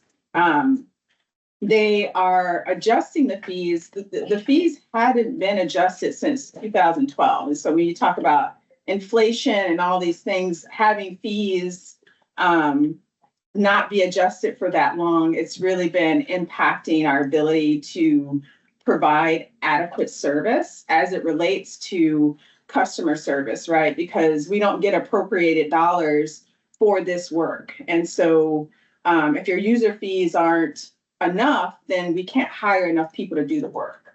And so yeah, I just thought, and one, if you Google veterinary services user fees, you'll get the breakdown for, whether it's import, export, diagnostic user fees or pet travel.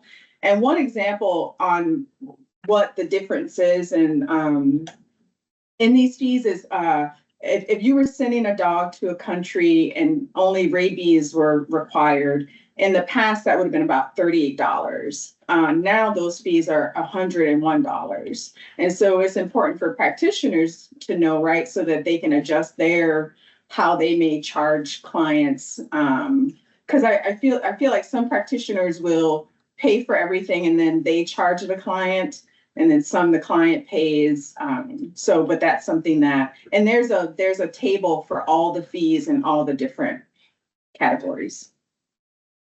And then last but not least on my updates, so we are still experiencing some, and my numbers aren't right, I'm sorry. So it's supposed to be 3. So we still have some vacant positions. I will say both of these positions are the 2 top positions aren't funded right now. And this was prior to the new administration. The positions but I keep them top of mind. So if I ever get an opportunity to get it funded, we know that those positions are still needed. We still were trying to get a ready response corps vet. If you all remember, those positions were specific to HPAI. We may have an opportunity to advertise for that. Once again, it depends on how the hiring freeze goes. But I do have good news though. We were able to, at the last board meeting in December, I mentioned that we were in interviews for an animal health technician position. And so Maimuna Salad is our new animal health technician for the South team, and she's right in the back there. So if you haven't met her, please say hello. She is a University of Minnesota graduate in animal science. She's volunteered at the VDL when she was a student. So maybe she can come by and visit with you guys again. She's worked in medical device research and is currently working on her master's in veterinary epidemiology and public health. And actually, Maimuna, you can correct me if I'm wrong, but I think your work at the VDL is what kind of spurred your interest in kind of regulatory veterinary medicine. So thank you, Dr. Hemant, for you mentioned that, how you're pouring into the future. So it's been great having her so far. So, and that is it for my updates. I just wanted to add a little bit. When you were talking about the stakeholder announcements that come out, yeah, if the board members aren't receiving those, I find them very helpful. A lot of it's on plants. It's nice to know when bananas are not going to be allowed from some country, but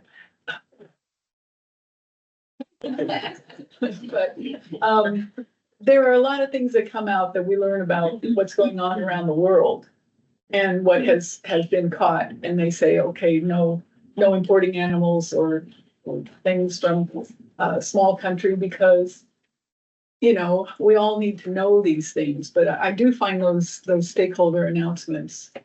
And you can cater your announcements, so you don't have to know about the banana. I didn't want to scare the board members.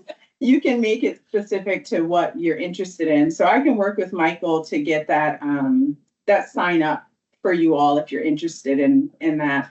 And sometimes, you know, like I mentioned, I find, you know, we find out about stuff through stakeholder announcements as well. So they are very useful. Anyway, just thought I'd throw that out. And thank you so much for everything you do with the USDA. And my thoughts are with you as a federal employee. Thank you. Any other questions for Stephan or comments? All right, thank you for your update. Thank you. All right, Department of Health.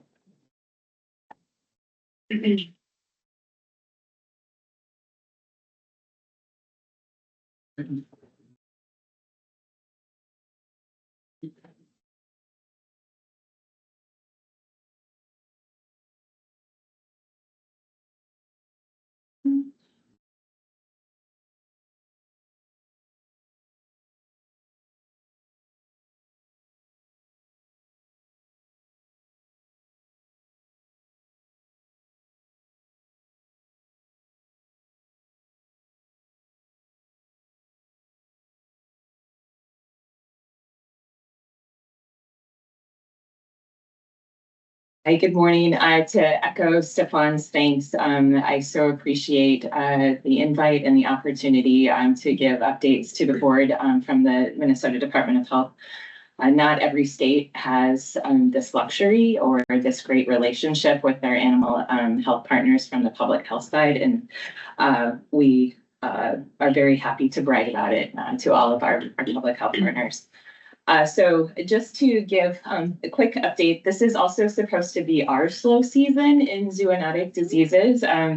So a lot of this will probably be repeats from updates previously, but just wanted to give you a quick update on where we are with the public health response to H5N1.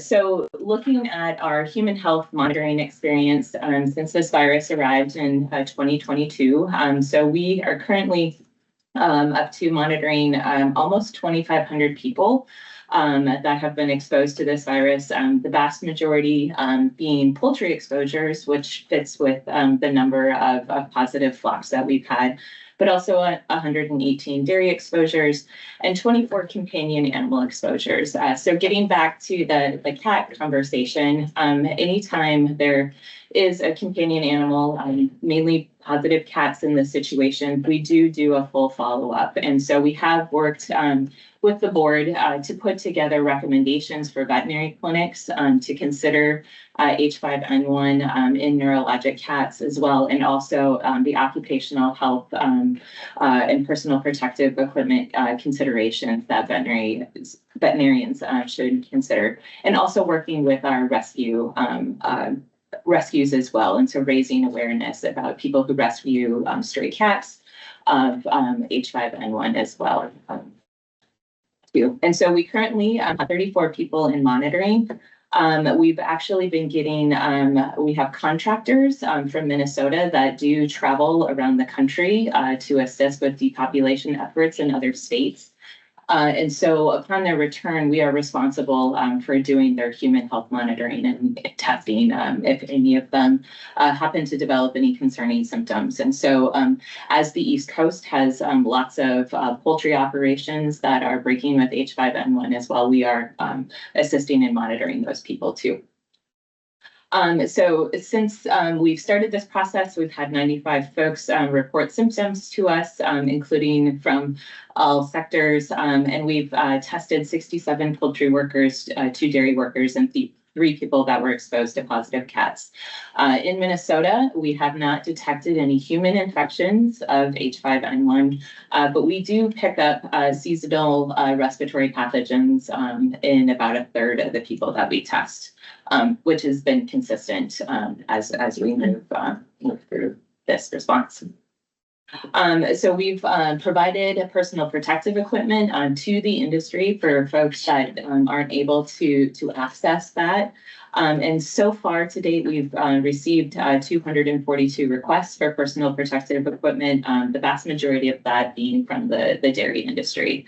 And we really appreciate our Department of Agriculture colleagues and the Board of Animal Health for always including us in their webinars, especially as we're talking about instituting the bulk tank milk testing, and also continuing to let people know that we do have personal protective equipment available and are available for consultation on how to use it as well. So looking at the national picture, there have been since February of 2022, when this virus was first detected here in the US, there have been over 23,000 people who have been monitored, 950 people have been tested. And since this virus was detected in the dairy industry in March of 2024, over 14,000 people who have been monitored, including 8,500 with dairy cattle exposure and 5,600 with poultry exposure. And there's been over 660 people who have been tested, including 170 with dairy exposure, 490 with poultry exposures. So currently, we sit at 67 human cases in the United States. 23 of those have been associated with poultry depopulation efforts.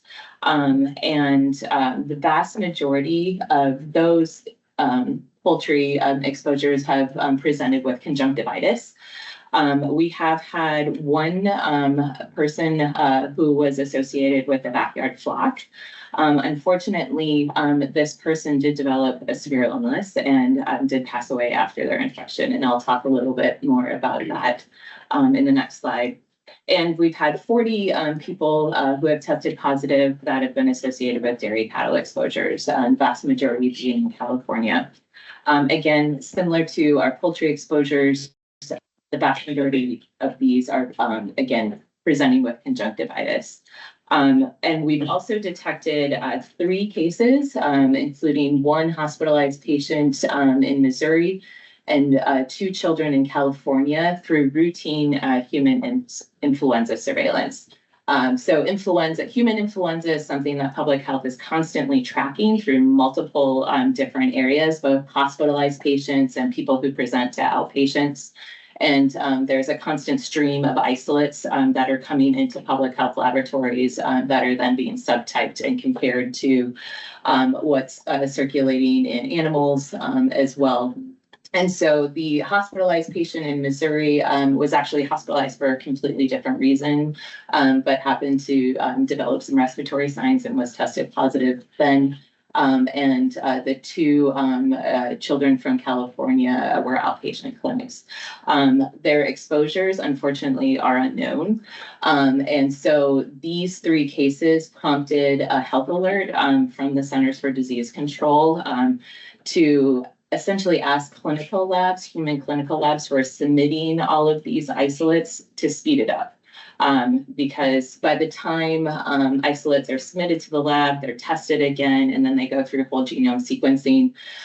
It was over a month by the time public health was coming back to these people and asking, so, were you around any sick birds?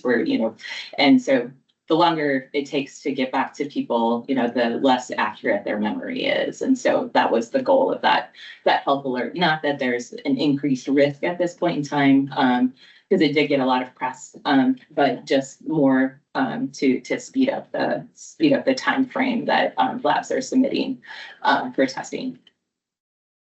So looking more closely at the first H5N1 human death that was reported in the U.S. So this was a patient from Louisiana who was exposed to ill backyard poultry. And this person was over the age of 65 and did have underlying conditions that made them more susceptible to having a severe infection. So they were infected with the D11 genotype, which is, was mentioned earlier, has been circulating in wild birds. And this is also the same genotype that had infected a teenager from British Columbia earlier that also had severe illness. And so there was an investigation of all the contacts to this person, including healthcare contacts. And there was no person-to-person transmission that was identified. So again, we expect that there will be occasional spillover infections with this virus, and it's reassuring that we're not seeing person-to-person transmission. So the risk to the general public still remains low, and this still remains an occupational health concern. What was interesting about this case also is that there were viral changes that were noted after infection. And so there were multiple influenza isolates that were further sequenced from this person and compared to the positive specimens from the birds on their place. And there were changes that were found in the hemagglutinin gene that were associated with adaptation to mammals. But the thought is that this actually occurred in the person as they had this severe infection, which was also seen in the teenager from British Columbia as well. And they did compare looking for these adaptations in the infected birds isolates as well, and they didn't see that. And so this is something that has been documented before in these severe H5N1 infections. So it's again something that public health will continue to monitor. So we're also doing work with our local public health partners to promote seasonal influenza vaccine among farm workers in rural areas. So we hired a farm worker liaison who is from the immigrant and migrant Hispanic community and knows this group very well. And so she's been working with community-based organizations and local public health and religious organizations to do outreach on influenza vaccination and also other wraparound services. And so they've sponsored 9 vaccination clinics with 250 people receiving influenza vaccines. And so at this point in time, there is no recommendation for mass human vaccination for H5, but there is planning underway. And so our federal partners are reviewing the lessons learned, and state partners as well, from COVID-19 vaccination clinics. If there is a recommendation that human vaccination should be needed, we know that there would be 2 doses that would be needed for robust immunity, and so that planning is going into effect. There are currently 5 million doses available in the federal stockpile, and there are candidate vaccines that are constantly being compared to what's circulating both in wild animals and domestic animals as well. And then there's another 10 million that are expected to be produced by spring. And there is capacity to produce 100 million doses in a 5-month span. So we continue to have human health messages made available, and in these vaccination clinics, we're also providing all this information just to kind of raise awareness about H5N1, and we have all of our PPE information as well available on our website. So then switching gears to tularemia, we officially had a banner year last year. So just a reminder of what tularemia is. It's the disease caused by Francisella tularensis, which is a bacteria that causes tularemia, rabbit fever.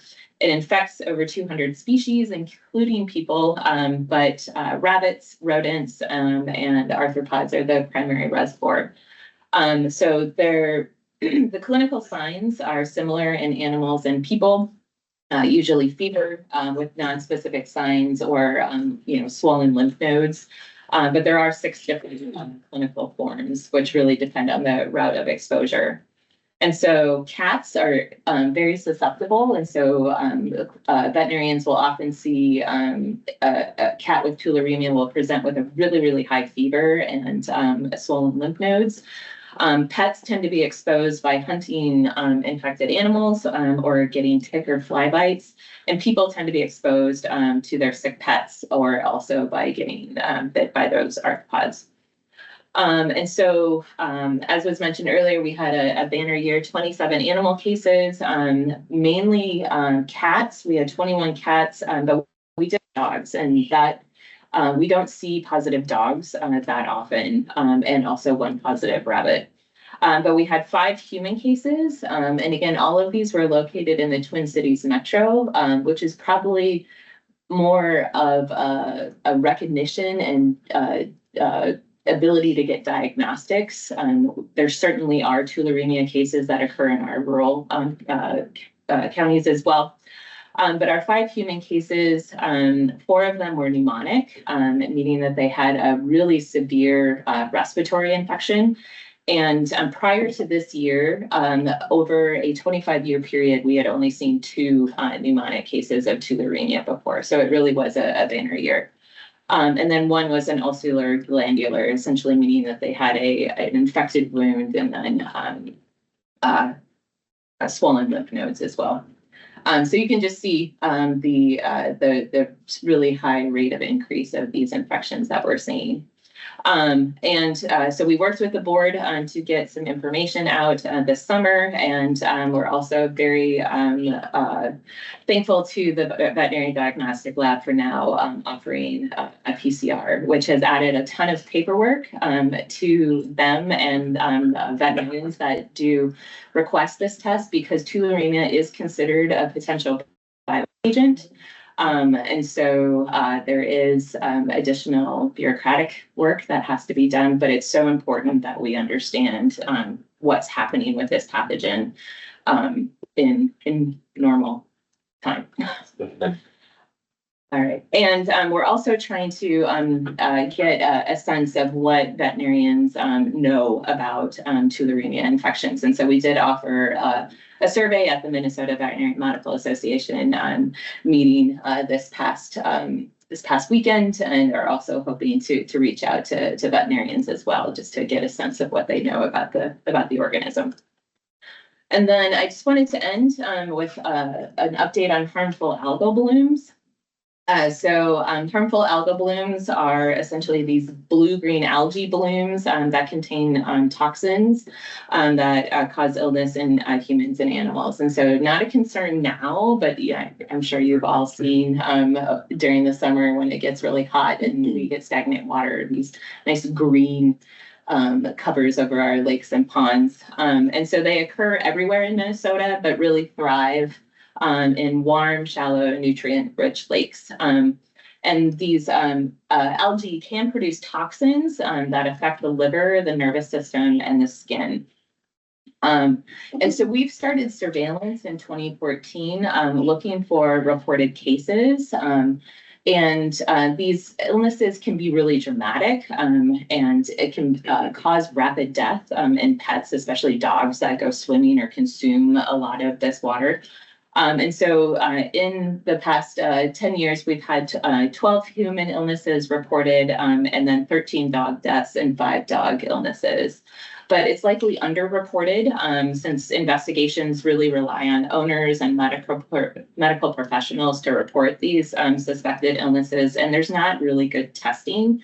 It's really just a diagnosis of assumption based on what the animal was doing or what the person was doing prior to getting sick. And so we do conduct investigations when these illnesses are suspected to be associated with harmful algal blooms, and we do take reports. But we also have specimen testing that's available. And so if you contact the health department, we can help coordinate specimens. It's again, these tend to be very rapid and depending on how much is consumed, rapidly fatal. So it's not necessarily helpful in a diagnostic sense other than letting people know what had happened to their animals. But we will take urine samples that can be collected even at necropsy and are available for testing. So just wanted to let folks know. And with that, I'm happy to take any questions. Any questions? Don't see any. Thank you, Stacy. Thanks.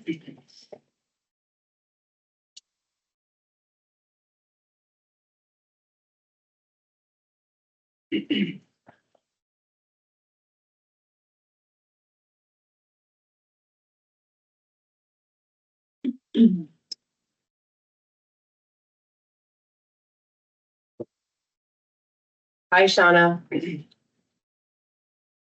morning, everybody. I'm sorry I can't be there in person today. I've got a training that I need to attend at noon, and I will actually talk a little bit about that. Let me know if you guys can see my slides. See your slides. All right, thank you. Well, the good news is that between Dr. Hoefs and Dr. Schaefbauer, they covered a lot of my presentation today, so I should be able to get you guys back on track with timing. So just a real quick update on the number of high path cases that we've seen yet this year. I did add in the slide all of the genotypes because I know that was something that was of interest last meeting. And as you can see, we're seeing a lot of the same types of genotypes. So our first backyard flock was an A3. We've seen a lot of D1 since then. And this is really pretty consistent with what they're seeing kind of across the country, with probably the exception of California that still has that dairy strain circulating. But cases on the East Coast are seeing a lot of the D1-1, D1-2, or D1-3 cases. As far as our total outbreak goes, since the start of the event, we've had 184 confirmed high path cases in Minnesota in 50 counties, with a total of 8.8 million birds depopulated. And as of today, we only have one active control area. So our Dakota County control area was released yesterday, I believe. And so we've just got that one active control area. And just as a reminder, we lost our declared freedom status after declaring it on October 16th with those identifications in Meeker County back in November. And unfortunately, we're not in this alone. So folks on the East Coast and frankly still in California and on the West Coast as well continue to see cases. And so these numbers are just the total reported on the USDA website for the last 30 days. So 124 confirmed cases across the country. And you can see poor Ohio is really having a tough time with this current outbreak with their number of cases. And I just want to thank all the Minnesota USDA folks who have been virtually deployed or maybe physically deployed to help out with the response there in Ohio. I'm sure they really appreciate that added assistance. And so I just want to cover a little bit about the new indemnity and compensation rule that has been in place. It's a interim final rule that Dr. Hoefs did mention, just to give you a little bit of background as far as why this rule came to be. If we just look at the number of dollar amounts that are tied to the different outbreaks that we've had in 2014 and 15, at that time, it was the largest animal health incident in U.S. history and cost taxpayers nearly $1 billion. And you can see how that's broken down as far as for response activities versus indemnity payments and other monies allocated for preparedness. And then if we look at what we've been dealing with, just to go back to that 2014, 2015 outbreak, that was a pretty limited outbreak that started back in December of 2014. And we had our last detections in June of 2015. And so it was kind of a short, in hindsight, short 6-month window where that outbreak occurred, and then that virus was gone. And that's different from what we're dealing with now. So the outbreak that is now called the 2022 to, I guess, 2025 outbreak costs, the ongoing outbreak costs have now exceeded $1.4 billion. So we've exceeded what we spent in 2014, 2015. And I think the numbers that I want to draw your attention to are the number of repeat infections that we've had. So a total of 67 unique premises have been infected at least twice since the outbreak began, with 19 of those premises infected 3 or more times. So, which leads to the USDA announcement of this interim final rule that became effective December 31st, 2024. So right on New Year's Eve, they dropped this interim rule. And what this rule does is that it updates the indemnity programs for high path on poultry farms, specifically providing conditions to which those farms would be eligible to receive indemnity and compensation costs after testing positive. And the piece that I kind of want to focus on today is this biosecurity compliant audit program, or BCAP. And so what this rule does as far as the biosecurity auditing requirement is it now makes an audit required for infected farms that would wish to restock their farms. They have to undergo a biosecurity audit before restocking and before receiving approval to restock. And then those within the buffer zone are now required to have a biosecurity audit conducted prior to them being able to place poultry in order to be eligible for indemnity if those birds that were placed end up getting infected. And just as a reminder, that buffer zone is a 3 to 10 kilometer zone located around an infected premises. So just to kind of look back at all of the different things that happened since 2014 that got us here to this interim rule today. If we look at the outbreak in 2014 to 2015, again, it started in December of 14 and ended in June of 15. And by July, USDA had released a final report on the outbreak, identifying poor biosecurity as a key factor in disease spread. And so they really wanted to make sure that new biosecurity measures were emphasized to try to prevent an outbreak like that from occurring again.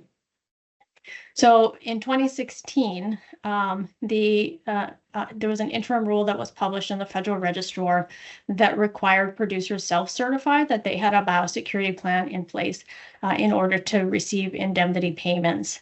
And that essentially led to NPIP, which is the National Poultry Improvement Plan, incorporating some details as far as biosecurity plans into their program standards.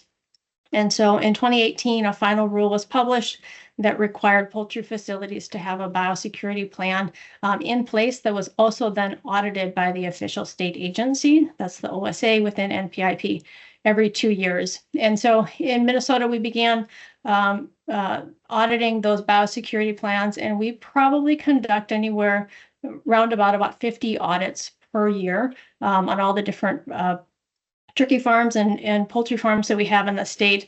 And we probably conduct more than a lot of states because we have a lot of independent producers that aren't necessarily falling under a corporate biosecurity plan. And so that increases our numbers pretty significantly. And then we get ahead to 2022 to the current outbreak here, where I've already mentioned about the repeat numbers and the amount of money that has been paid out for that outbreak. So USDA has determined that there were key gaps in previous regulations that I kind of went through on that previous slide, specifically lacking measures for preventing reintroduction of high path and that biosecurity verification of previously infected premises. And so the determination was that the current biosecurity audit system, which is a paper-based audit that we conduct, is insufficient. So paper-based audits do not confirm any sort of biosecurity implementation on the farm, and that a visual inspection is necessary to evaluate compliance with those plans and ensure those preventative measures are in place. In addition, it was determined that there's been inconsistent state restocking policies, and that's evident in Minnesota. We had not been requiring any sort of biosecurity plan audit or verification prior to allowing restock, and some other states had been doing that. And so if we look at what the role of biosecurity is and just in terms of those indemnity payments, the current regulations as they were prior to December 31st would allow indemnity without any sort of verification of biosecurity compliance, whereas this new rule now requires a visual confirmation that these biosecurity measures are in place and kind of lay out the conditions for indemnity payments with proper biosecurity. So it's incentivizing producers to just up their biosecurity measures to try to prevent those reinfections or infections. And then so only compliant premises would be eligible to receive that indemnity. So this kind of just summarizes the different components of the biosecurity compliance audit program. I've mentioned that buffer zone placement. And so again, this is commercial poultry premises located within a control zone, and specifically the buffer zone of the control area that would need to have an audit conducted prior to being allowed to move poultry onto those premises. If they move poultry on without that component, they would not be eligible for indemnity. And then the infected premises restock biosecurity audit. And so these are commercial poultry premises that wish to restock their farms after an infection and completing all of their virus elimination activities. They would need to pass a biosecurity audit prior to restocking to qualify for future indemnity payments. And the key piece that I want to mention for this one is that the interim rule specifically calls out that those audits have to be ongoing and reconducted every 6 months until the state declares freedom from high path. The buffer zone placements can be conducted virtually, and that is something that we had been doing since the start of the outbreak. We go with a Teams meeting just like we are today, and we walk around the farm and look at things. The infected premises biosecurity audits, at least that initial one, would need to be in person. And something that has not changed, but I do have this on here on the slide here, is that uninfected premises who are located within the infected zone of a control area, so that's the 0 to 3 kilometer zone, would not be eligible for auditing. And if they choose to move any poultry onto the premises while that control area is in place, they are not eligible for indemnity funds if they do break. So the question is who does this apply to? And the requirements align with the size of the requirements within NPIP, that, the expectations for participating within an AI monitored or clean program. And so the numbers that you have on the slide here, which I don't need to go through, but you can kind of roughly see the size that's expected for these farms. Again, that just kind of matches with NPIP. So, if you're a table egg layer who raises 80,000 birds more per year, you would need to have an audit conducted to be eligible for indemnity. So again, this announcement was made on December 31st, 2024. And even though this is an interim rule, it's an interim final rule. So it did become effective on that date. The rule is not retroactive, however, so any high path detections on poultry, commercial poultry premises and control areas that were established prior to that December 31st are exempt from this requirement, but any high path detections and prems within control areas created after that December 31st date do fall under this new rule and do need to have an audit conducted. So who conducts these audits? There's really 3 groups of people that are involved with these audits. I should say 2 to 3 people. All audits have to be conducted by an auditor that has attended a USDA-led training program. And that training program is being offered this week, which is why I am not there with you in person. I will be switching over to do that training at noon today. And so we have probably 10 folks from Minnesota who are participating in this training. And after this training is conducted, the expectation is that you do participate in like a pilot audit or an audit that's conducted with somebody else to kind of see how that process is done. But the people that are involved with this is that we need an auditor, and that can be somebody from the state or from the federal government, personnel within, either USDA, the Board of Animal Health, Department of Ag is fine. And then every audit does need to have an audit reviewer. And these are only allowed to be conducted by a federal veterinary medical officer. And then some states may choose to have an audit scheduler as well to kind of do a lot of the coordination and gathering of information prior to that audit. And now whether Minnesota will have a separate scheduler or if the original auditor will just do that work, that is to be determined. And so along with this new rule comes an audit tool that USDA has put together. And that audit tool is divided into 3 different sections. The first section, which is really the biggest component of this, requires a full review of the written biosecurity plan. And there's 7 parts that are included with that, that involve just kind of overall biosecurity procedures, line of separation, perimeter buffer area, mortality monitoring, wild bird disposal, things like that, that are already usually a part of our NPIP audits. But what this does is it goes into a whole lot more detail, and it's a lot more prescriptive. Section 2 of the audit tool is a paperwork review. And so that paperwork review is looking at receipts or movement certificates, visitor logbooks, things like that, documentation that's actually being produced on the farm and contributes to biosecurity record keeping.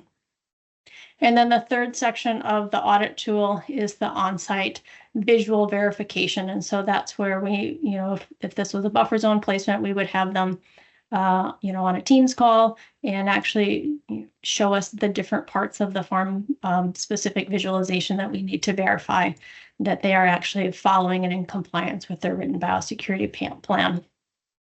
For every question on the audit tool, there's either a pass or a remediation needed.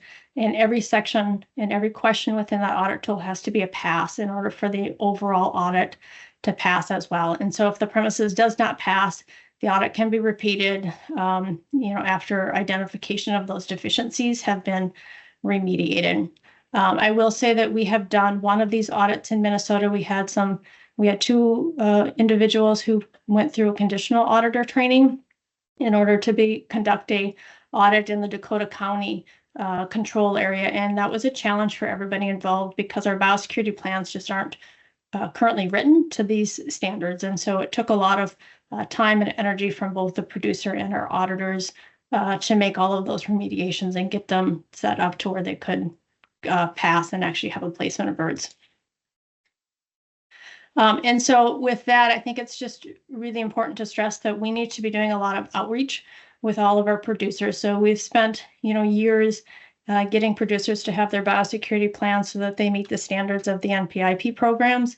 And now these programs are going to require and have higher expectations. And so I need to make sure that, every producer in the state is evaluating their current written biosecurity plans and make sure that they are able to address all of the items that are included in this new audit tool. And the link is there if you're interested.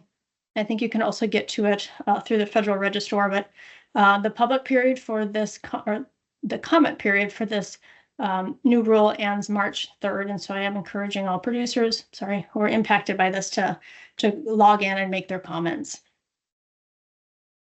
And then I'm going to end it there. I had some slides on the pre-movement marketing stuff, but Stephan covered all of that really well. And so with that, I'm going to stop sharing and I will take any questions if you guys have it. Donna, this is Erica. I have a couple questions, and my first one is, I think more of a clarification, but the 67 premises that have been infected more than once that were repeat infections, can you just clarify that that's a national number and not specific to Minnesota? That is a national number. I think Minnesota and South Dakota, unfortunately, have had the most repeat infections, but we've also had the most cases. And so I don't think that's surprising. But you are correct. The 67 is a national number. Okay.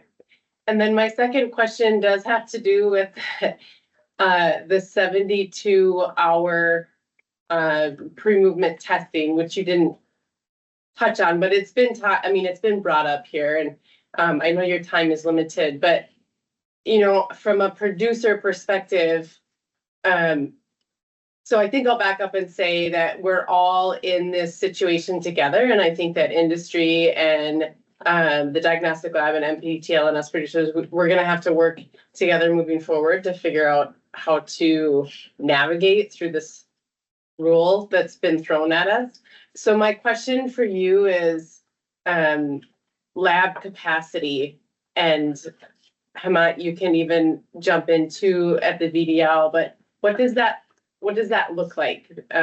Because that's going to be a big challenge for us moving forward. Yeah, I don't want to step on Hemant's toes, but from my understanding, at least at the MPTL, Monday through Friday testing is not a problem. We can add and increase that testing pretty significantly without overburdening our staff.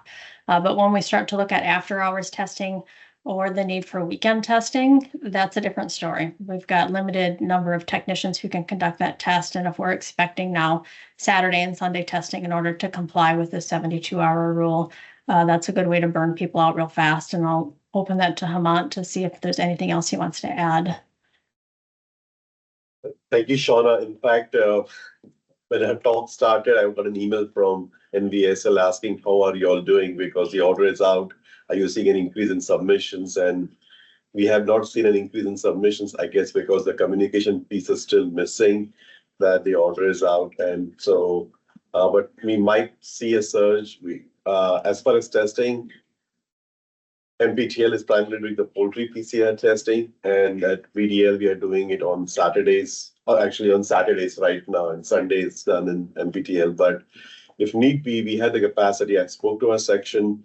Now the mid surveillance is also going to start at the same time. So, we are good as of now. The capacity is there, but we would perhaps have to, incorporate overtime and things like that for some of our folks. What I've heard from NAHL and network is that if you get overwhelmed for a short duration, if there is, if you have 2 things or 3 things happening at the same time, then there is support from the other NALN labs who would be willing to help us if need be. But at this time, MPTL capacity is, I think we have at least, 3 to 4 PCR machines out there. At the VDL, we have, at least we can do 5,000 tests literally at any given time. So that our capacity will not be an issue. If we get a few hundred samples Monday to Friday, also we have to work with that. It will be more about how the submissions come in, and because the prem IDs and those things are sometimes a bottleneck to get reimbursed, because the reimbursement is coming from USDA. They would like us to do the messaging, and then for the messaging part, the more information is correctly fed to us. So the testing will not be an issue. It is the other aspect, the receiving and messaging, which is a big unknown for us right now.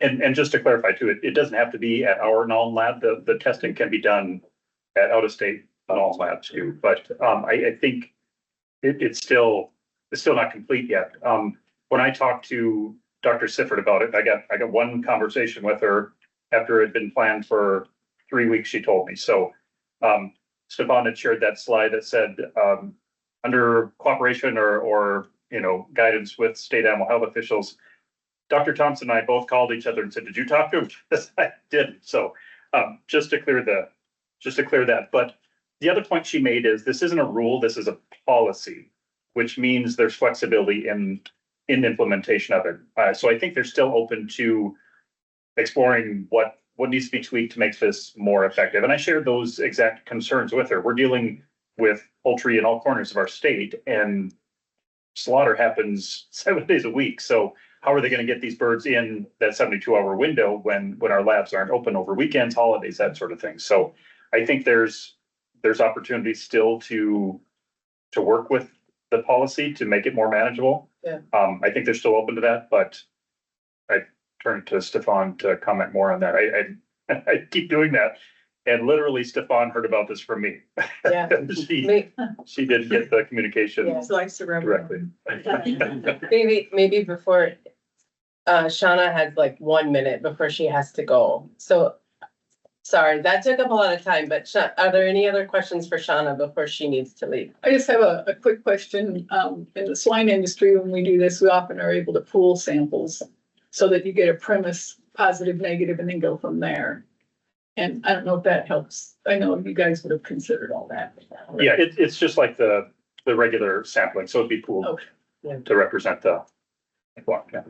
But just to add to that, the uncertainty that we do have within this program, we just don't have answers for is we don't even know if it's just the flock that's being marketed that would need to be tested or all of the barns on the premises. And so I've heard both. I think, their goal would be you get a premises level test to make sure that we are finding these detections early.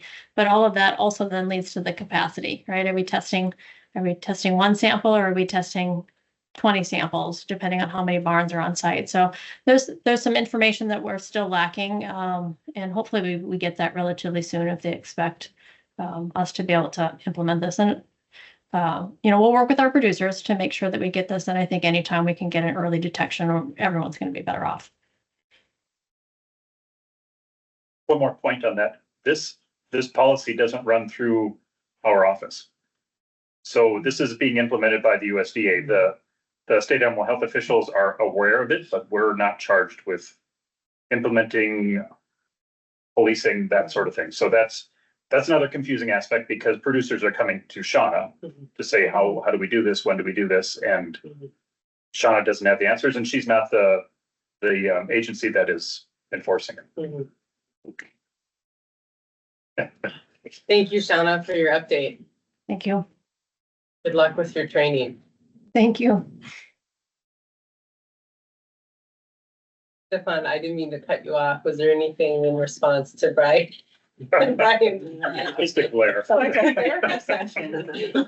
No, but I actually am in the same training as Shauna. We're running out of people, right? So I felt like I needed to be a federal reviewer to be able to help with that. So I'll be sneaking out as well. Sure. Early, so. Sure.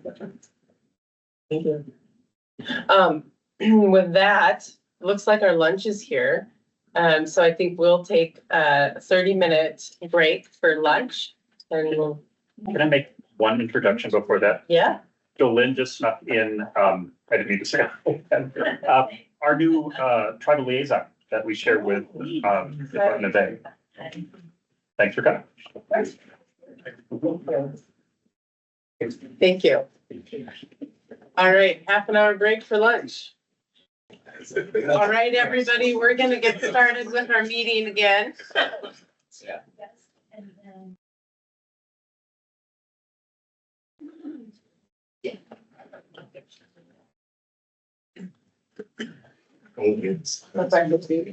Well, there never is. Is there? I'm Steve Kivisto. I'm a senior veterinarian on companion animal programs. We met earlier. And I'm just going to talk about the MVMA's proposed shelter rescue and dealer bill.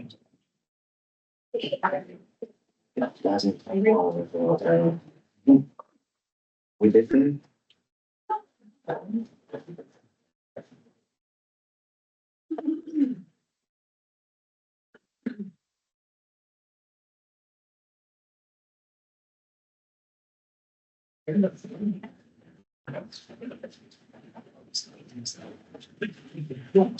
Any questions?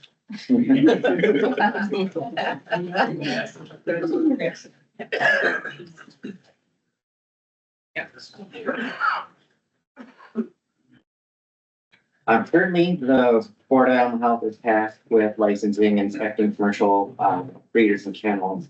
And as statute defines kennels, are essentially humane societies and animal shelters. Currently, there is nothing in place for oversight and foster-based rescue or pounds owned and operated by municipalities. We know of, just based on tracking PVI, certificates of veterinary inspection, at least 100+ rescues importing dogs into the state. And these are the ones that we know of that are doing it the right way by getting veterinary certificates. A conservative estimate would be there's 2 to 3 times as many of those such foster-based rescues. And most, I would say, are above the board. They do things in a way that would be in the best interest of the animals that they're taking care of, but not all of them. And a lot of the organizations that do it ethically and trying to help out, we know about those ones because of the certificates that going out.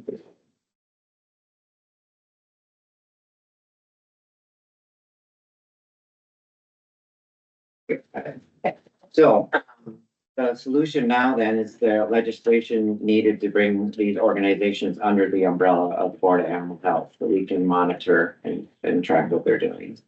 And currently the Minnesota Vet Association recognized the need and through their small animal welfare committee has proposed legislation to do so.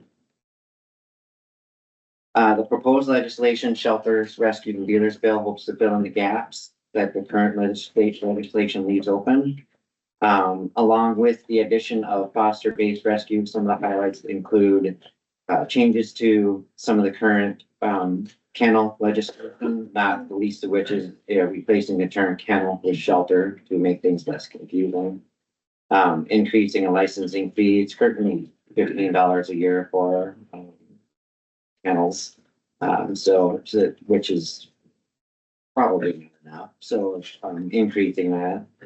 And then part also including in the language, enrichment activities for the animals in their care, particularly ones if they're in a shelter setting and they're in a kennel or a cage, a large part of the day. So that's a much needed animal welfare piece that's lacking in previous legislation. And more detailed standards of care requirements. Yeah, other details, the inspections really would apply that I should say. Regulations, inspections that apply to rescues itself, not the individual foster home provider. So in the sense of a foster-based rescue, it would be mostly a records audit, looking to see where the animals are, who's caring for them, where they came from, and who they were adopted out to. And now, unless the rescue has a facility, and some do, where they keep animals as well, but then they would fall underneath the shelter umbrella. But in the law, they would be licensed as one or the other, not both. The individual fosters would still need to meet minimal standards of care for the animals. And there are some provisions in there pertaining to adopters' rights, such as returning dogs that bite or being dangerous, or just honestly for any reason. Our thoughts on this, we recognize the need for oversight of these rescues and welcome the proposal to do so. We believe we have the necessary knowledge base and expertise to license and regulate foster-based rescues. The addition of 100 to 200, if not more, organizations to inspect will definitely put a significant burden on the staff that we've heard earlier is already like those. And some of the proposals in the legislation to potentially put the board in a position where we need to mediate, which is essentially dispute over a commercial transaction, i.e. someone gets a dog, doesn't want said dog, wants to return it, is it our responsibility to step in and arbitrate that, which is not really what we want to do. So some changes that we would prefer any language involving returning animals or the placement of dogs that bite be addressed outside of the bill. The pet lemon law, as I refer to it as, which I know now has a more PC title to it, but I think everyone knows what I'm talking about. That does provide some protection for consumers regarding purchases of dogs and cats. And so in some circumstances, they can be returned to breeders or whatnot. Adding language to this law, which would be our preference, as it takes enforcement of that part of the proposed bill out of our hands and puts it in the Department of Commerce. And developing a statewide dangerous dog policy, which there is some to some degree there is, but it's not all encompassing. Improving upon that and removing it from the bill would probably be, in our opinion, a better way to go. There's also no provision in there for sanctuary. So these people will bring in animals, a number of cats, for instance, 5, 10, whatever that number happens to be, with no intentions of adopting them out. They're just staying there to live all their lives. It's our belief that they deserve as much oversight and animal welfare, animal care as any other animal out there. And currently, the only legal action would be if they violated local law by having too many more animals than they're allowed to, or if there was an animal welfare concern.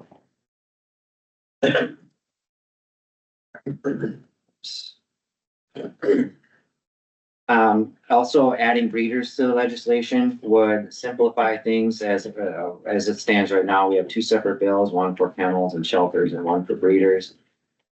Having them both together, could potentially, be less confusing for field staff. And it would bring the standards of care for breeders up to what we're asking, the foster-based rescues to do. In particular, some of the enrichment areas in the current breeder law are fully addressed. And on the notion of rules, some of the statutes do have some very specific language of care of the animals, which on the surface of it sounds like a good thing. Our point would be that adding rules to enforce those statutes would be, as the last paragraph states, not necessarily roses and unicorns as we're informed, but would make it more flexible in the future if we need to make changes or updates based on things we've learned or changes in the animal welfare community. And that's where I have on that piece of legislation. Anyone have any questions?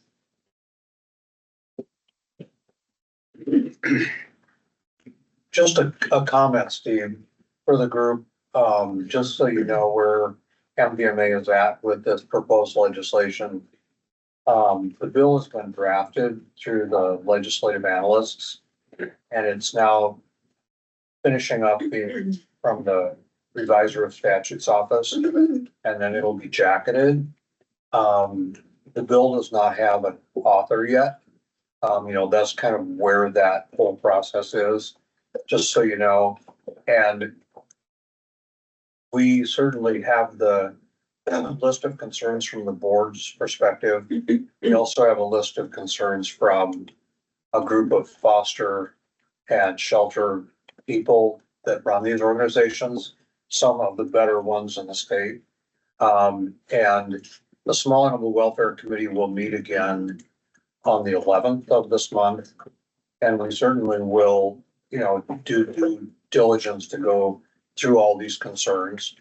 We're very open to trying to make this the right kind of bill so that it meets everybody's needs.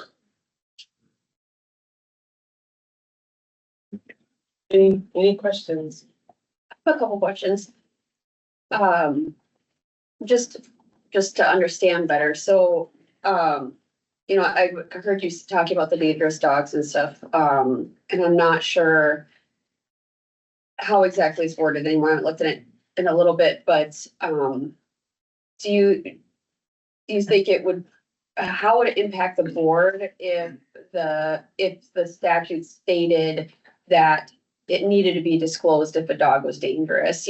I feel like those are things that should be getting, done. So I guess, I understand saying it should be this, but we know we don't have that right now. We know there's a couple different ideas for like the Office of Animal Protection from different perspectives that are being proposed. Yeah.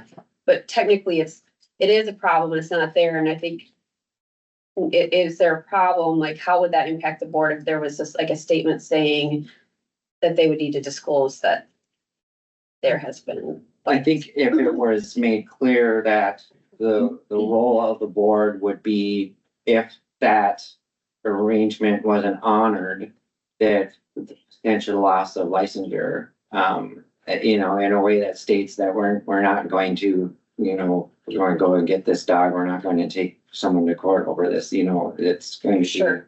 Back on the license. Yeah. And it came up because, one of the Small Animal Welfare Committee members felt very passionately. He'd seen a number of cases where he'd had clients adopt animals, dogs from rescues. They've been in the household for 2-3 months, and bit someone. And, in his opinion, that the rescue or rescues, whatever it happened to be, they were not, as helpful as he would have liked them to be. Either they didn't take them back or they didn't do so in a timely manner. And so these owners were stuck with a dog that had bitten someone. So that's where that part of that comes from. I don't know that answers your question necessarily, but. No, that's, yep, and then, for the, talking about the more work, I know that, I believe that was kind of discussed a little before, that that's what this, something like this could look like.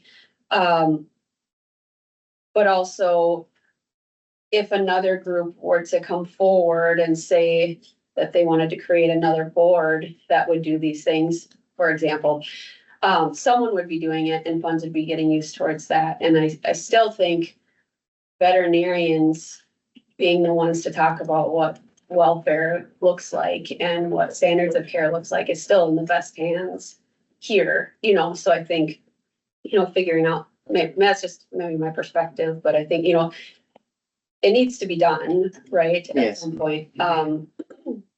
And hard to argue from my perspective. I think the board is the best place. Board of Animal Health is the best place to, our inspectors have the knowledge. They're doing it already to add foster-based rescues. It's paperwork scanning that they do.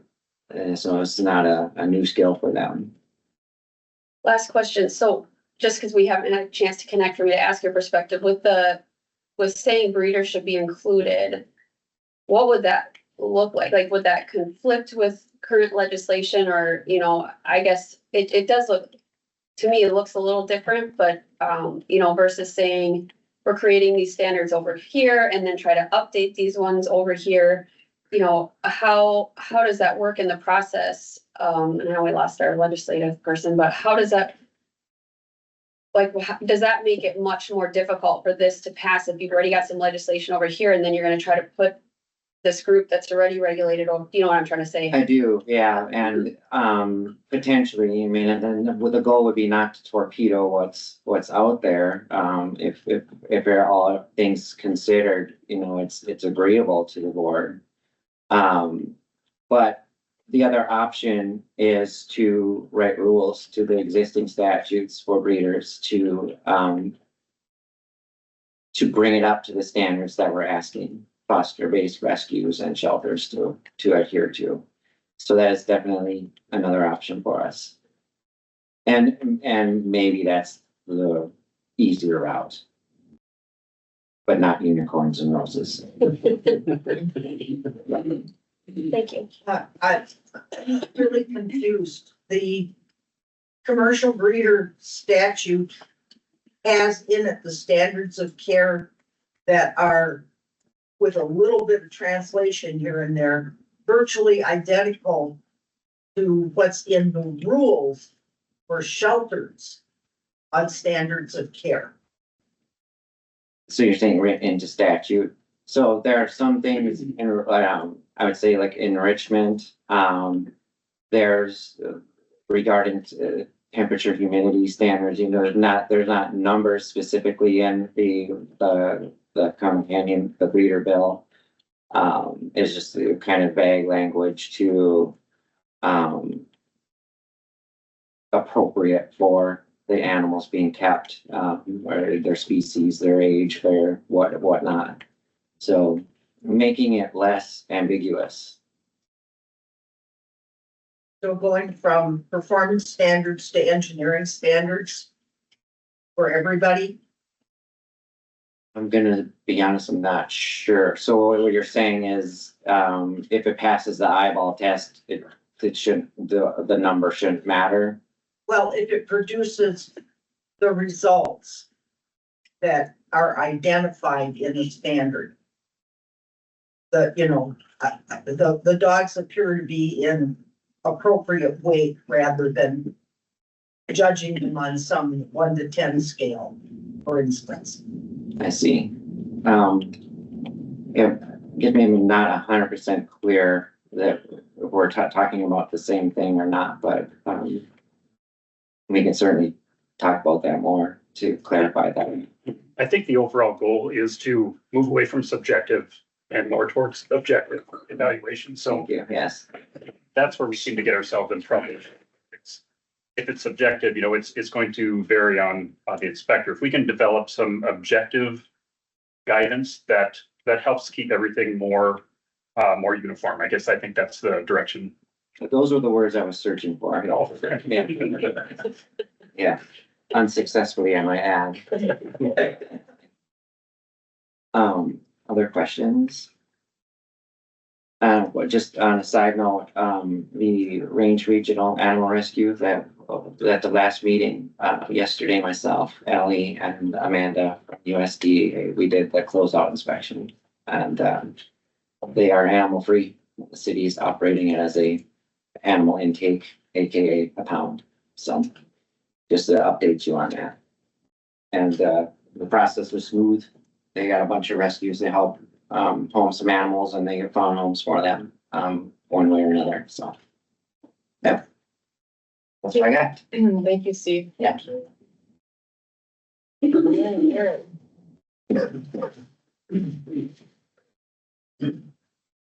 you take that one?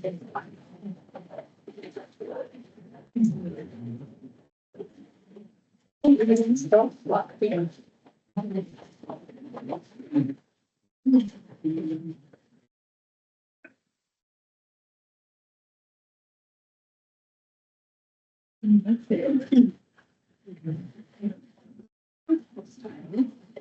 Yep.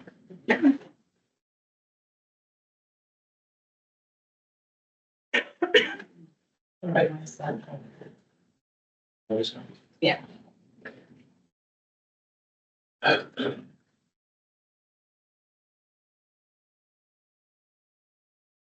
Right. Again, I'm Erik Jopp, Assistant Director here at the board. I was going to talk a little bit about our swine emergency response plans that we do on the swine side of things as far as preparing for a potential emergency or for an animal disease.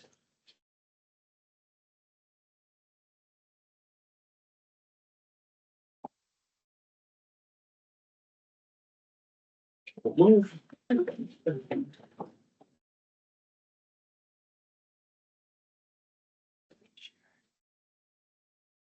Stay. Little pop-up can stay.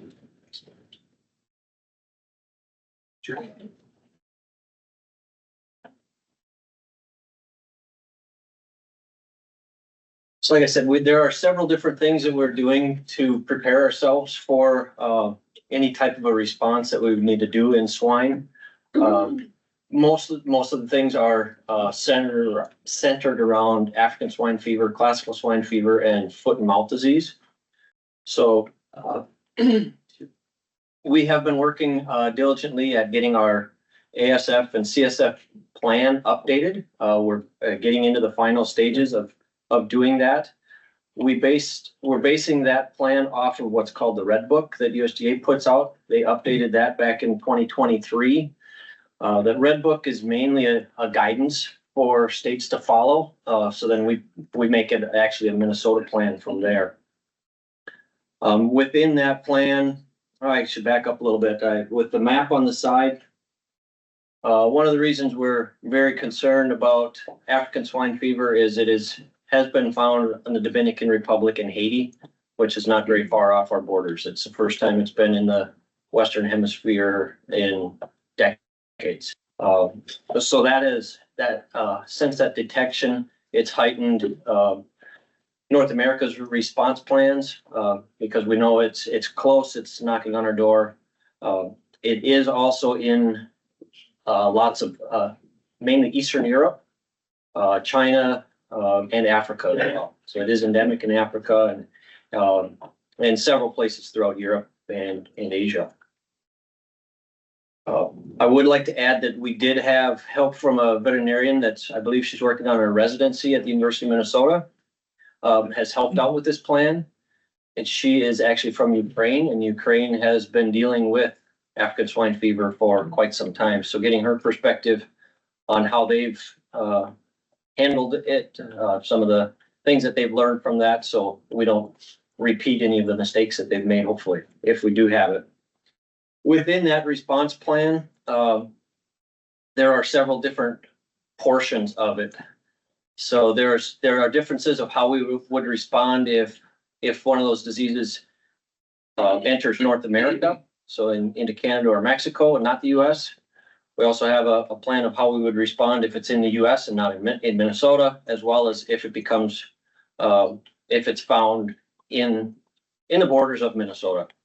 So that plan goes over what our response would look like, what our testing parameters are. It's about a 100-page document. So there's a lot of things that are in there that we've been updating. So we're getting close to having it updated, but it is always a working document. Another one of the programs that we are involved in on a national level is the US SHIP program. I talked to you 2 meetings ago about the US SHIP program. And that one has been centered around ASF and CSF, had not been talking about foot and mouth disease. But since we talked last about it, it is in the process of becoming a codified program under USDA. They did have a comment period that closed last week. With, you can make comments on their database online.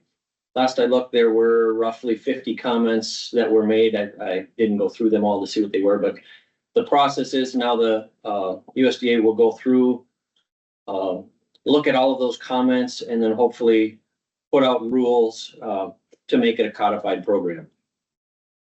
Up until now, it has been that, like I said, a pilot program, a project mainly put on by producers. It's been producer driven based off of the National Poultry Improvement Plan.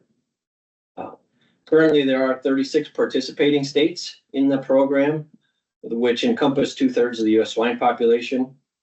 Minnesota has 56 farms that are enrolled. 44 of those are certified. So there's a difference of enrolling and then certifying your farms. Most of the sites that we have that are not certified are just missing one small piece. Most of those are, you have to supply 30 days of electronic movements to us. And some of those smaller farms don't necessarily have the infrastructure to put those lists together on the needed basis to show that movement.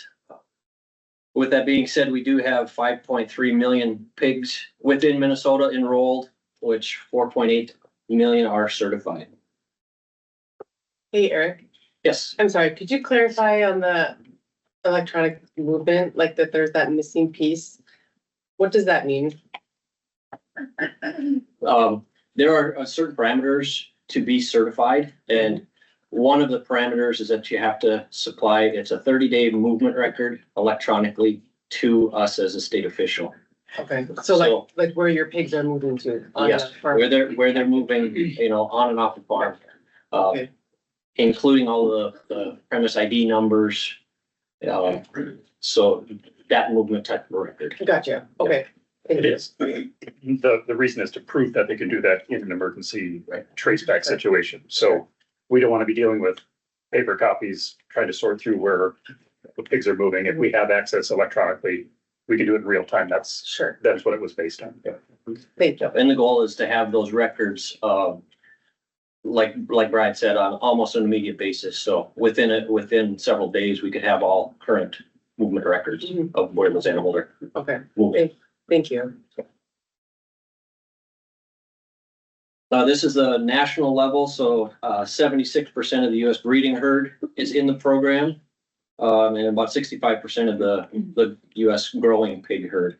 There are several categories that US SHIP looks at, so with the biggest being the breeding herd and the growing herd. There's also boar studs, there's processing plants, there's small, some of the smaller types of entities as well.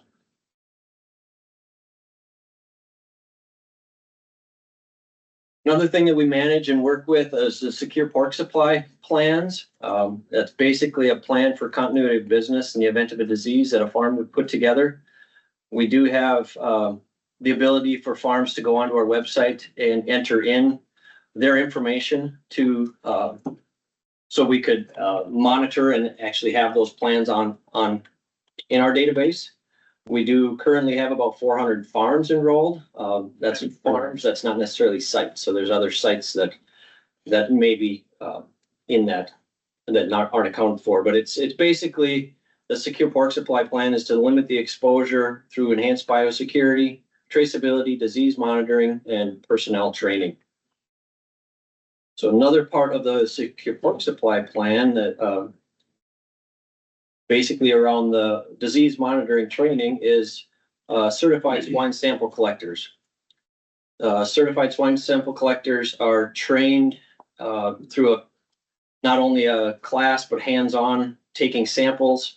They have to be basically trained and doesn't have to be trained by an accredited veterinary, but they have to go through the training, and it's set up actually under the secure pork supply plan of what that training looks like. The training is all put together. There are 2 different tiers of sample collectors. There's tier 1 and tier 2. Most, if not all of the sample collectors that we have in Minnesota are tier 2, which means they can take more types of samples on swine. The University of Minnesota Extension has been coordinating several classes here over the last year. They've gotten a grant to put on some classes to get more people certified. So currently we have just shy of 100 people in our database that are certified. They do also need to be renewed. Right now it's a yearly renewal. So we're also making sure that that's happening as well. The Emergency Disease Management Committees, or EDMCs, we're in the process of getting that revitalized. It had been kind of idle here for the last several months. We will be having a survey go out to people who have been on the EDMC and potential people that we've identified to be on that EDMC. We'll be sending out a survey to those people just to make sure they're still available to be on, and also hopefully solicit more people to become involved. The committees that we are setting up on there are listed here, and these committees correlate along with the US SHIP program. So through that survey, we'll also be asking people to join up to 3 of those committees and to be active on. Right, currently the depopulation, euthanasia, disposal, and decontamination, that committee has been very active, and Lucy Hunt, who's in the back of the room, has been great at keeping it going. So thank you very much for that. And then just last week, we were invited to be part of a tabletop exercise that Canada had that they were putting on around African swine fever. So it was Canadian officials, they brought in USDA officials, and then they invited a couple states. So I was able to be on part of it virtually. Iowa had somebody there in person. Brian, I'm not sure if you were able to be in it at all. It was a busy day for us to spend a whole day at it, but they did have 2 scenarios that they worked through on the Canadian side. So one was if they detected ASF in a wild or feral pig, and how they would set up zones around that area, what testing they would do, movement permits. And then USDA was also involved to say, okay, at what point would we allow animals from Canada to cross into the United States? What are the parameters that need to be met before we would allow those movements? I believe Canada exports somewhere in the area of 6 million pigs into the US every year, and most of those come into either Minnesota or Iowa. They also had a scenario as if it was detected in a commercial operation. Didn't change things a whole lot as far as their process and procedures for testing and quarantining, permitting movements. It was just, they wanted to work through those to see if they were ready to respond for a potential ASF incursion into Canada. So from what I got out of that exercise, they are well on their way to appropriately respond if they do detect it in Canada. With that, I know it's a real quick overview of some of the things that we're doing as far as preparing for potential emergencies in the swine area. So with that, I'd open it up to questions.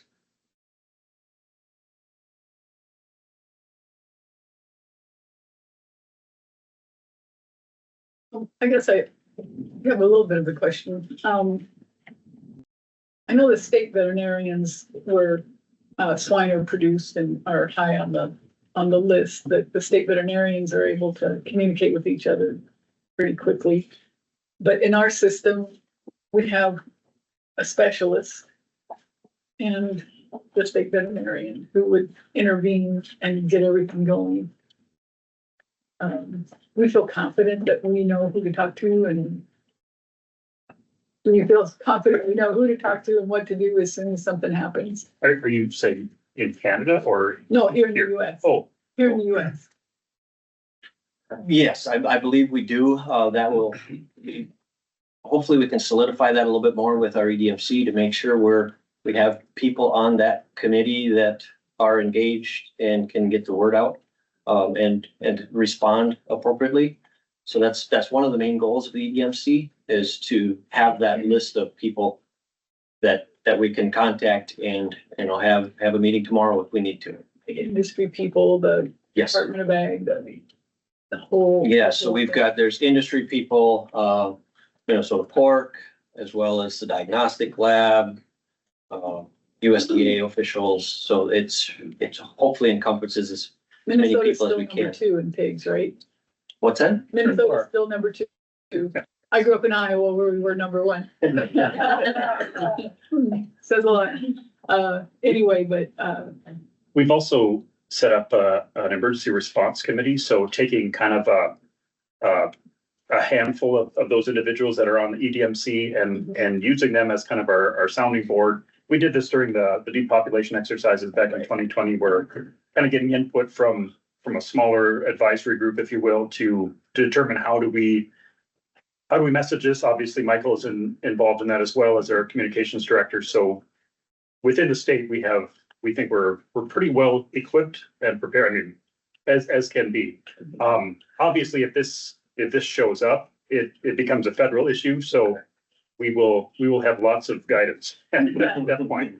And we'll just be doing what we're told. But internally, I think we're dusting off some of those protocols would be good. But I think some good protocols are established, and making sure we're in contact with our VDL and constituents to make sure we can roll along and get the response started. and I hope we will do what we need to do. Even if the federal government thinks we should lean left a little bit or lean right a little bit. I think the industry kind of knows what to do. And Yeah, so let's hope I'll that prevails. brag about our industry in Minnesota versus Iowa. I think our Minnesota is second in. How's that, Brandon?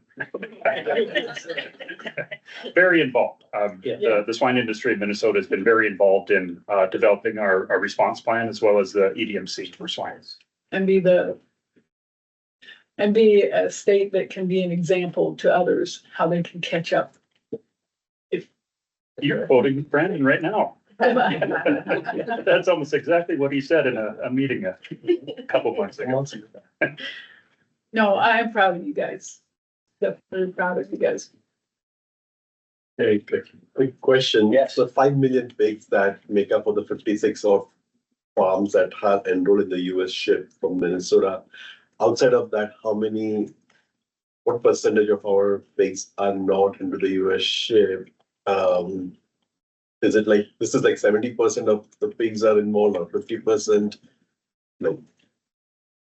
I would say it's probably up in the 70% of our pig population, but we don't necessarily have complete numbers of how many pigs are here. Because one of the things when they enroll, they have to give us the sites they have and the capacity at each site. So the sites that aren't enrolled, we know there probably are pigs at that site, but we don't know if there's necessarily 10 or 5,000. We don't necessarily capture that number, but most of the big operations in Minnesota are enrolled. So we are capturing a high percentage of of the pigs. You had like the 400+ farms, that's nationwide, right? No, that's just in Minnesota. Oh, okay. Those are Minnesota numbers for the secure pork supply plans. So the 56 are companies which may have more than one farms and. Yes, so those 56 companies, there's somewhere in the area of 2,000 sites that are in those companies. Thank you. That certification designation is going to be important this year too, when it comes to delegates. So that was something that they just brought up in the January USDA meeting with official state agencies. Traditionally, it was the number of enrolled sites would determine how many delegates we got. This year, it'll be how many certified sites. So we need to make a push to get those uncertified ones certified and then increase other enrollments as well. Exactly. Will it still be called CHIP after the USDA kind of? I haven't heard any difference in a name change. They've hired on a person to lead it at USDA. So that transfer is in the process already. And I haven't heard anything different as far as naming those. I would say Minnesota is very well represented in the national effort from a USDA organizational perspective. I'm drawing a blank on the name that chairs the committee. Mike Walker, who is an employee in the industry in Minnesota. And kudos to our organization, your production or producer organization in Minnesota Pork, and Jill Ressler and her team have been very instrumental in making this not only a state driven process, but outreach to our industry partners around the country. Because at the end of the day, we're only as good as the farm that's 10 miles down the road. If you happen to be in Martin County and the Iowa border, the neighbor across the border isn't doing it. It really doesn't do you any good to be participating, because the disease doesn't know those boundaries. So I think, yeah, from a national perspective, and having been on the committee here, the state and at the board of delegates each year, it's been a very well run, very deliberate process to take us from concept to reality. Is, yeah, it's been an interesting process to be a part of. So. And with that, the House of Delegates meetings are going to be in Bloomington again this year, I believe in September.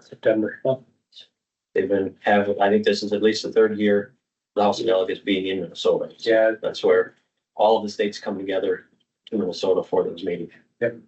Yeah, I think what we have, 400 or 500 last year that were from around the country. So yeah, it's very, very well run. I'll give credit. Iowa State deserves a lot of credit for taking the ball ability. They've done a fantastic job. Yeah. I think, with the 6 million pigs that come from Canada to the US on the logistics side, like, are those tags or their identification for traceability overlap with us? Like, is that our prem IDs and theirs would be different, right? So when the pigs move, how does the traceability work? Like, we have to give another number to them? Like, potentially, yeah. So that's, glad you brought that up. We had approached Canada to do a traceability exercise across borders, and the systems that they're using are different than ours, so they don't match. And at that time, they said they weren't quite ready to do that exercise to see how it would all work. But they have a program that's working for them, but it's different than the US, unfortunately. So we do know when the animals are coming in, where they're going, and basically where they've come from, but to match those records on some kind of a big database is a little bit of a challenge. A percentage of those pigs are US owned companies just having facilities in Canada, so they're moving home in some respects. Yeah. And some of them are direct to slaughter, so there's a lot of different types of movements. And then I believe there's movements going into Canada. I know there's a lot of product that goes back to Canada. Any other questions? Well, it's nice to hear about swine and not H5N1.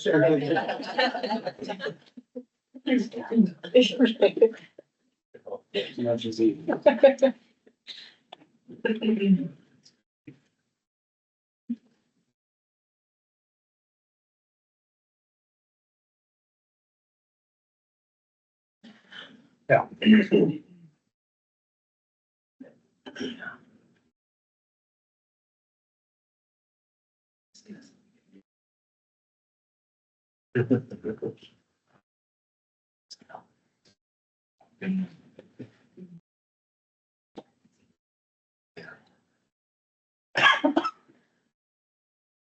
So I'm Andrew Gladitsch, staff attorney for the Minnesota Board of Animal Health, and I'm going to be presenting on rulemaking basics. Kind of give you a background. Last time the agency did a real heavy overhaul of our rules back in 2013. And so there wasn't a lot of stuff I was able to find in our system. It's to how we have done rulemaking in the past. Thankfully, there are some agencies in the Minnesota state government that take all the time. And I want to thank the Minnesota Department of Labor and Industry for all the stuff they put together that I'm going to be referencing throughout this. They kind of authored a Bible on rulemaking, 395 pages. And so that's what this is based on. It started out at 37 slides. It's significantly less than that now. But just know that I'm trying to summarize something that's 395 pages, in 15 minutes. So if you come up with questions, please just interrupt me and I'll try to address it at the time. And if I don't know the answer off the top of my head, I will get into the rulemaking Bible and get you an answer.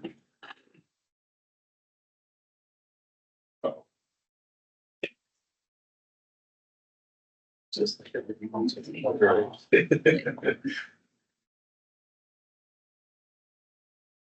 It's funny, Aaron, to the point of being needed.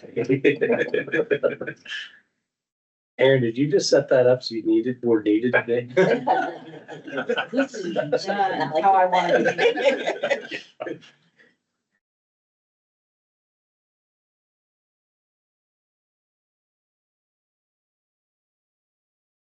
There we go. Okay, so this slide just references a little bit of the stuff the Department of Labor and Industry has drafted. The deluxe edition rulemaking update is the 395 pages I was talking about. Fantastic publication. I'm gonna reference it a bunch. So what are rules? A rule means an agency statement of general applicability and future effect, including amendments, suspensions, and repeals of rules adopted to implement or to make specific the law enforced or administered by that agency to govern its organization or procedure. So that's a lot of legal gibberish. So what does it boil down to? Is that the legislature wants to empower agencies to make rules to regulate certain portions of the economy or everyday living. And the reason the legislature doesn't want to micromanage that is statutes are much harder to change than rules. And with rules, you get subject matter experts to weigh in on making them and not just lawyers at the revisor's office. And so it's a really important part of the administrative state, both in Minnesota and on the federal level, and really allows for a lot of flexibility to address things that the framers of whatever statute couldn't have envisioned at the time they made it. Then they also obviously need to be, you can't see that, but it's valid in court. And so the rule has to be within the purview that the state legislature has provided in statute. So we can't make rules about powers that the legislature hasn't given us. And since it essentially has the force of law, but wasn't passed by any elected bodies. And so they're controversial. The Supreme Court often hears cases on these. And so to try and balance that, both the federal and the state level involves public notice and comments. Many of you are probably familiar with this. You see it all the time on USDA rulemaking. And we have a very similar process here in Minnesota. There's also, you'll see this later, but there's 3 ways that we can, public notice and comments is required.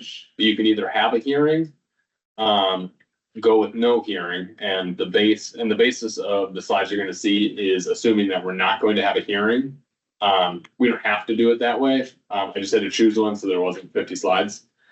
Or you can do what's called dual notice, and that's you can set a number. And so like, let's say we set the number at 25, and if 25 people write in before, within a certain time frame that they're concerned about this rule, then that'll trigger a hearing. And then if you don't, if the public isn't interested in it, or if it's an uncontroversial rule, then you go on without a hearing.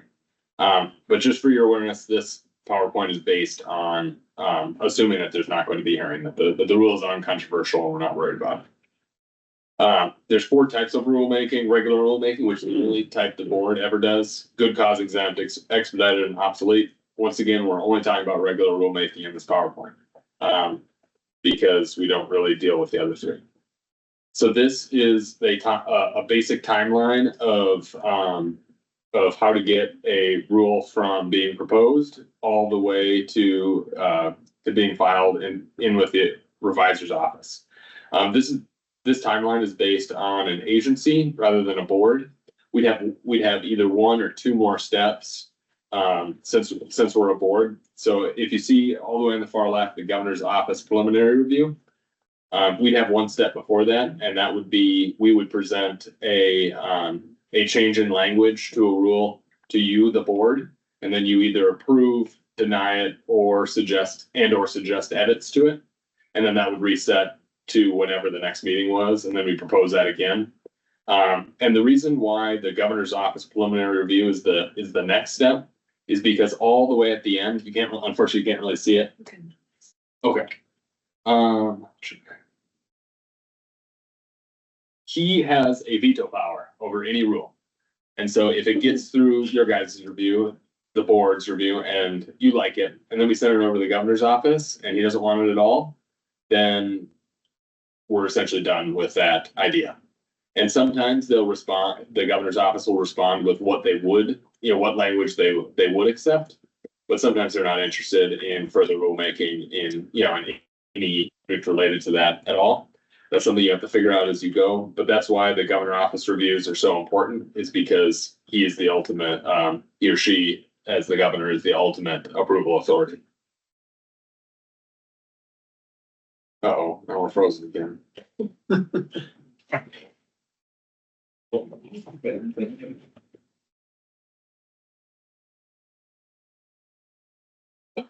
I'm sorry. I think maybe we need to keep the window up. Yeah. Yeah, it might be the controlling factor.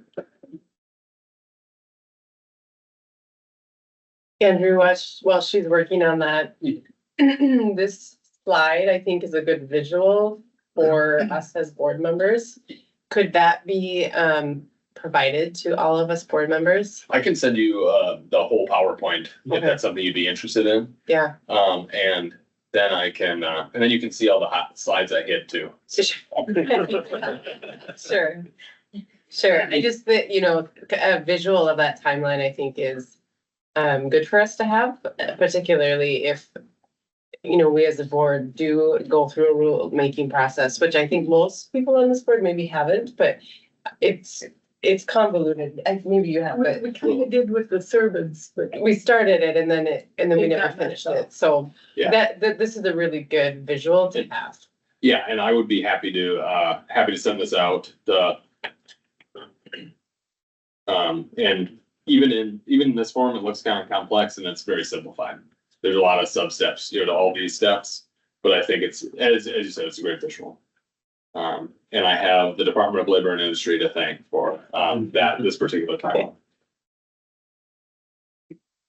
So, who's all involved in the rulemaking? Really, at an agency of our size, it's everybody. Subject matter experts, so every veterinarian involved, if we're making a new rule about swine, all the veterinarians are going to be involved. All the attorneys, administrative staff, senior management, and obviously the board, because before it gets to the preliminary review of the governor's office, you will either approve or deny, or kick it back to us with edits or language. And outside your agency, pretty much everyone else. It's a huge undertaking to conduct rulemaking, and but probably the most important is the governor's office, because nothing happens without his or her approval.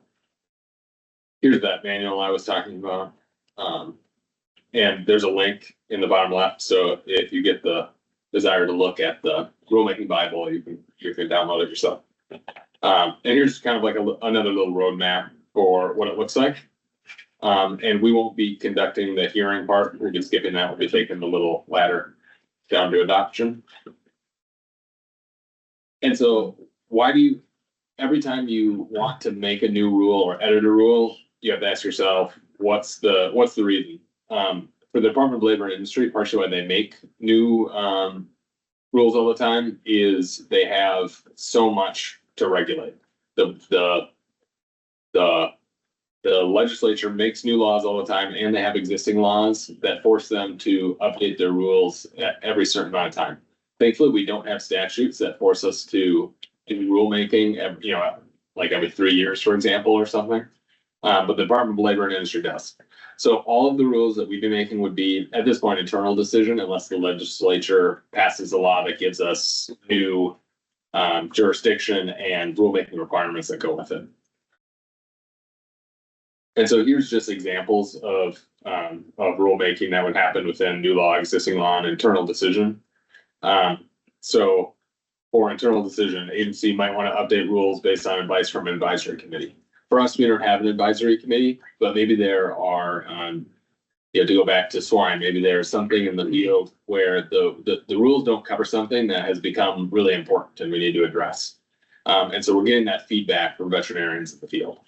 And so then we'll want to update the rules based on, new technology or new practices in the industry. And then we want to clarify the rules based on the stakeholder feedback. So not only do our veterinarians want it maybe, but the industry needs this guidance so that they can operate more effectively and efficiently. So here's an example. I'm not going to minimize that because the last time I did it froze, but there's an example of a form that we would fill out if you were to approve certain language in rulemaking. And that would go to the governor's office to say that, the Minnesota Board of Animal Health has approved this language and now it's here for your review. And just like I said, the governor's approval form, and these change quite often. This is an example from 2020, but it would look something similar. So we're through preliminary approvals, and now we're going to move to request for comment. And throughout this, and in some of the slides I've hidden as well, the Department of Labor and Industry really recommends you have to keep a very strict calendar, because in each one of these requirements, sometimes there is and sometimes there isn't rules about how long you need to have something open. Like the comments need to be open for 60 days once they've actually been opened and notice has been published. And so they really want to make sure that you stay on top of that, because let's say we close the rule for comment after 59 days and we get all the way to the end of the process. A court may eventually find that rule isn't valid because we didn't follow the exact calendar dates prescribed by law. So attention to detail. Remember, everything takes longer with the board. And so that timeline I showed you earlier is for an agency. And with the board, we have that extra step is essentially what I'm trying to convey here. A sonar is something that will have to be filled out in the middle of that timeline. It's a statement of need and reasonableness. The legislature and the governor's office don't want tons of rules out there that become obsolete. You've probably heard obsolete rules reports. Thankfully, we don't have those right now. But that's what the legislature wants to avoid. They don't want a super long book of regulations that aren't applicable anymore for technology reasons or stuff like that. And then boards or agencies just ignore them. And so this is a very important part of the process, is a detailed statement of need and reasonableness. And for every contiguous line of text will need its own sonar. So, if we change a long rule, like with the rule regulating kennels is very long. Every line in there that we change will need its own sonar and its own justification for why we want to change it. It's also really important because it's our best way to communicate with the governor's office why we're doing this. Why are we putting this on his or her desk, and why are we going through all the work hours to get this into our rules? These are just the major players, the revisor's office, the agencies that's conducting it, the governor's office, and MMB. Most of our stuff shouldn't have fiscal impact, thankfully. So that shouldn't be a big hurdle for us, and that's often reasons that the governor will deny something is if it has a negative fiscal impact. Thankfully, with most of our rules, I don't believe that'll be the case. And here's what I was talking about at the start, is that you have 3 ways that you can go. You can do it without a hearing.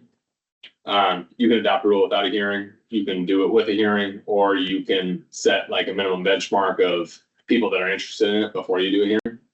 Most agencies do without a hearing or the dual notice, to make sure that they're not just having a hearing that no one's going to show up to. And here's just a little checklist with everything that needs to have been done so far. So we're at notice of intent. And then we are in adoption. So these are the last things that happen before a proposed rule becomes a final rule. And questions? I know that was a lot. Oh, sorry. No, I was just thinking, the rules they were doing with the servants when it first got on the board and everything. They were taking their entire collection of rules for servants and going line by line and making changes based on some new legislation. Legislation. Yeah, I can't say that right now. Anyway, if they reverse all that, which we talked about earlier, are we gonna have to go back to those rules then and start that process over? So if changing something back? I was thinking about that in the hearing the other day when the Senate Ag Committee was hearing possibly moving whitetails back to the Minnesota Board of Animal Health. I think that would be the statute probably wouldn't say that we must make a new rule, but I think we'd probably have to seriously consider prioritizing that. But I wouldn't really know the answer to that until they pass the final bill and the governor signs it. But it's definitely a real possibility because that brings in a lot more jurisdiction that we lost recently. So yeah, rulemaking might be in our future sooner than we think. Yeah, I think we're still kind of in the middle of trying to figure out what rules are antiquated and need to be updated. But I think there will definitely be rules coming in the future that we're going to try and update with future practice. And I've been in discussions with some people about them. And I think the goal as we get towards the end of the legislative session is to build a list of rules that we really are thinking seriously about changing.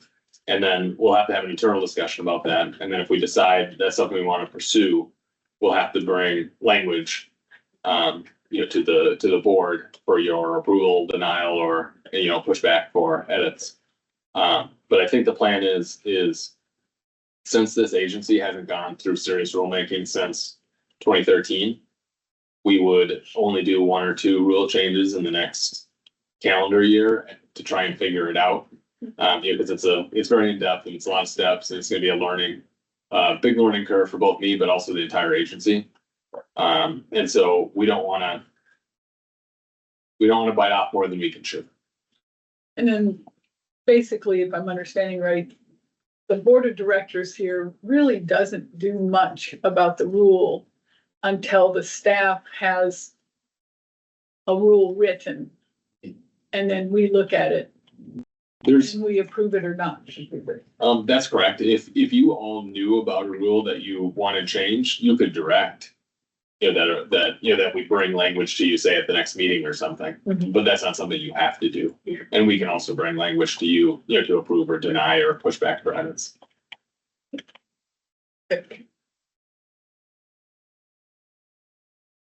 Any other questions? We're so excited.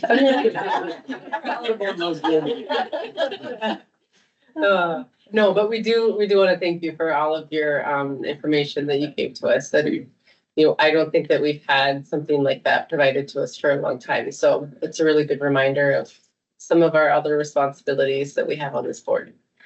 It's a big hurdle. We'll grow together. So thank you. All right. 80.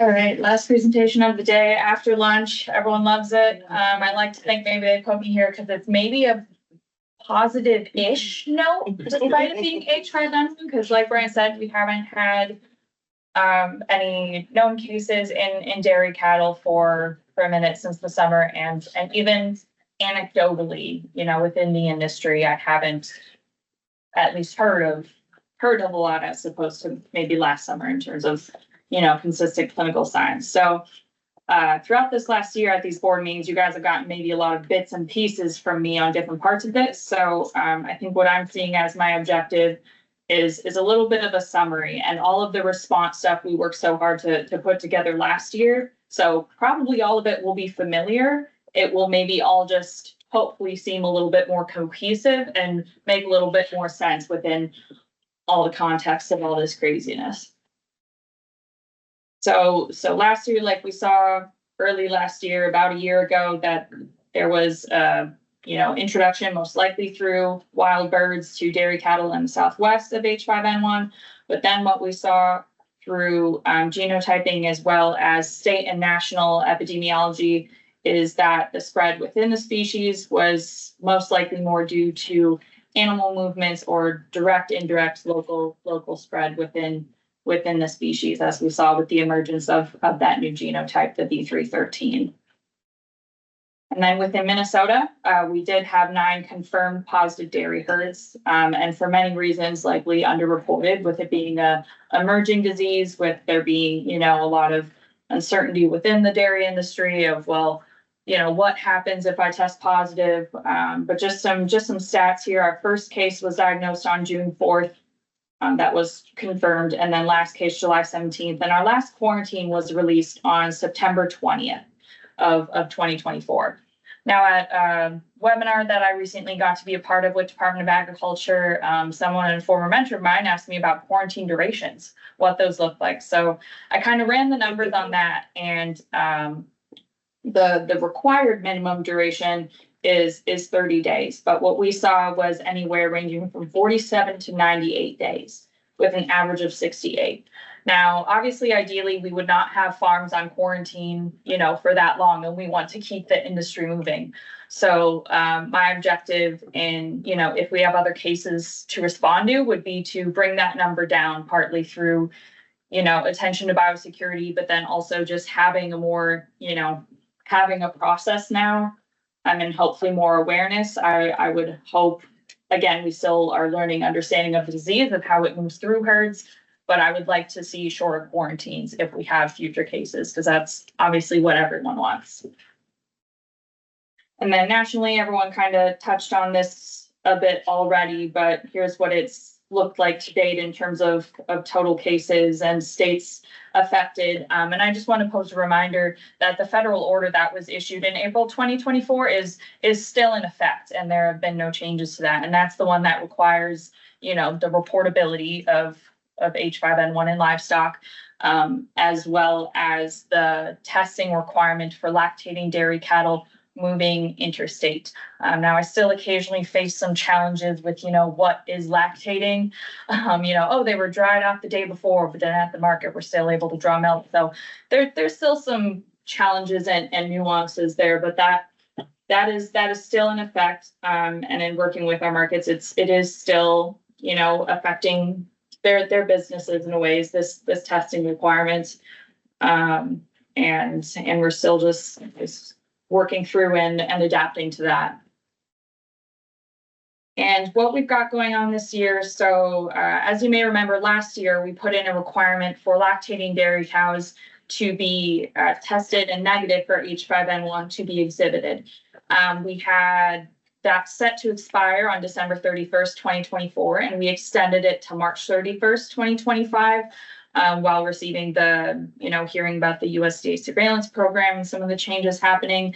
Now we have that set to expire March 31st, 2025, with the caveat of unless extended or rescinded before then. Now, reasons we would maybe extend or rescind that, partly maybe surrounding the USDA and MDA surveillance program, because if we're already looking at all the farms, on a monthly basis, it could be a little redundant and not a great use of resources to have everyone testing to come to an exhibition.